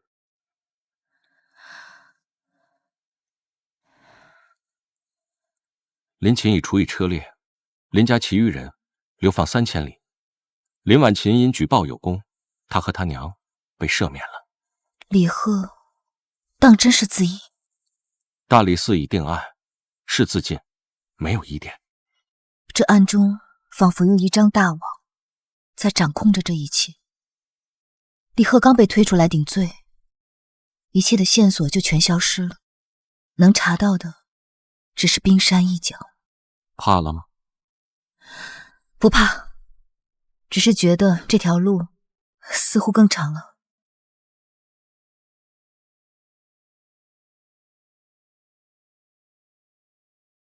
我陪你。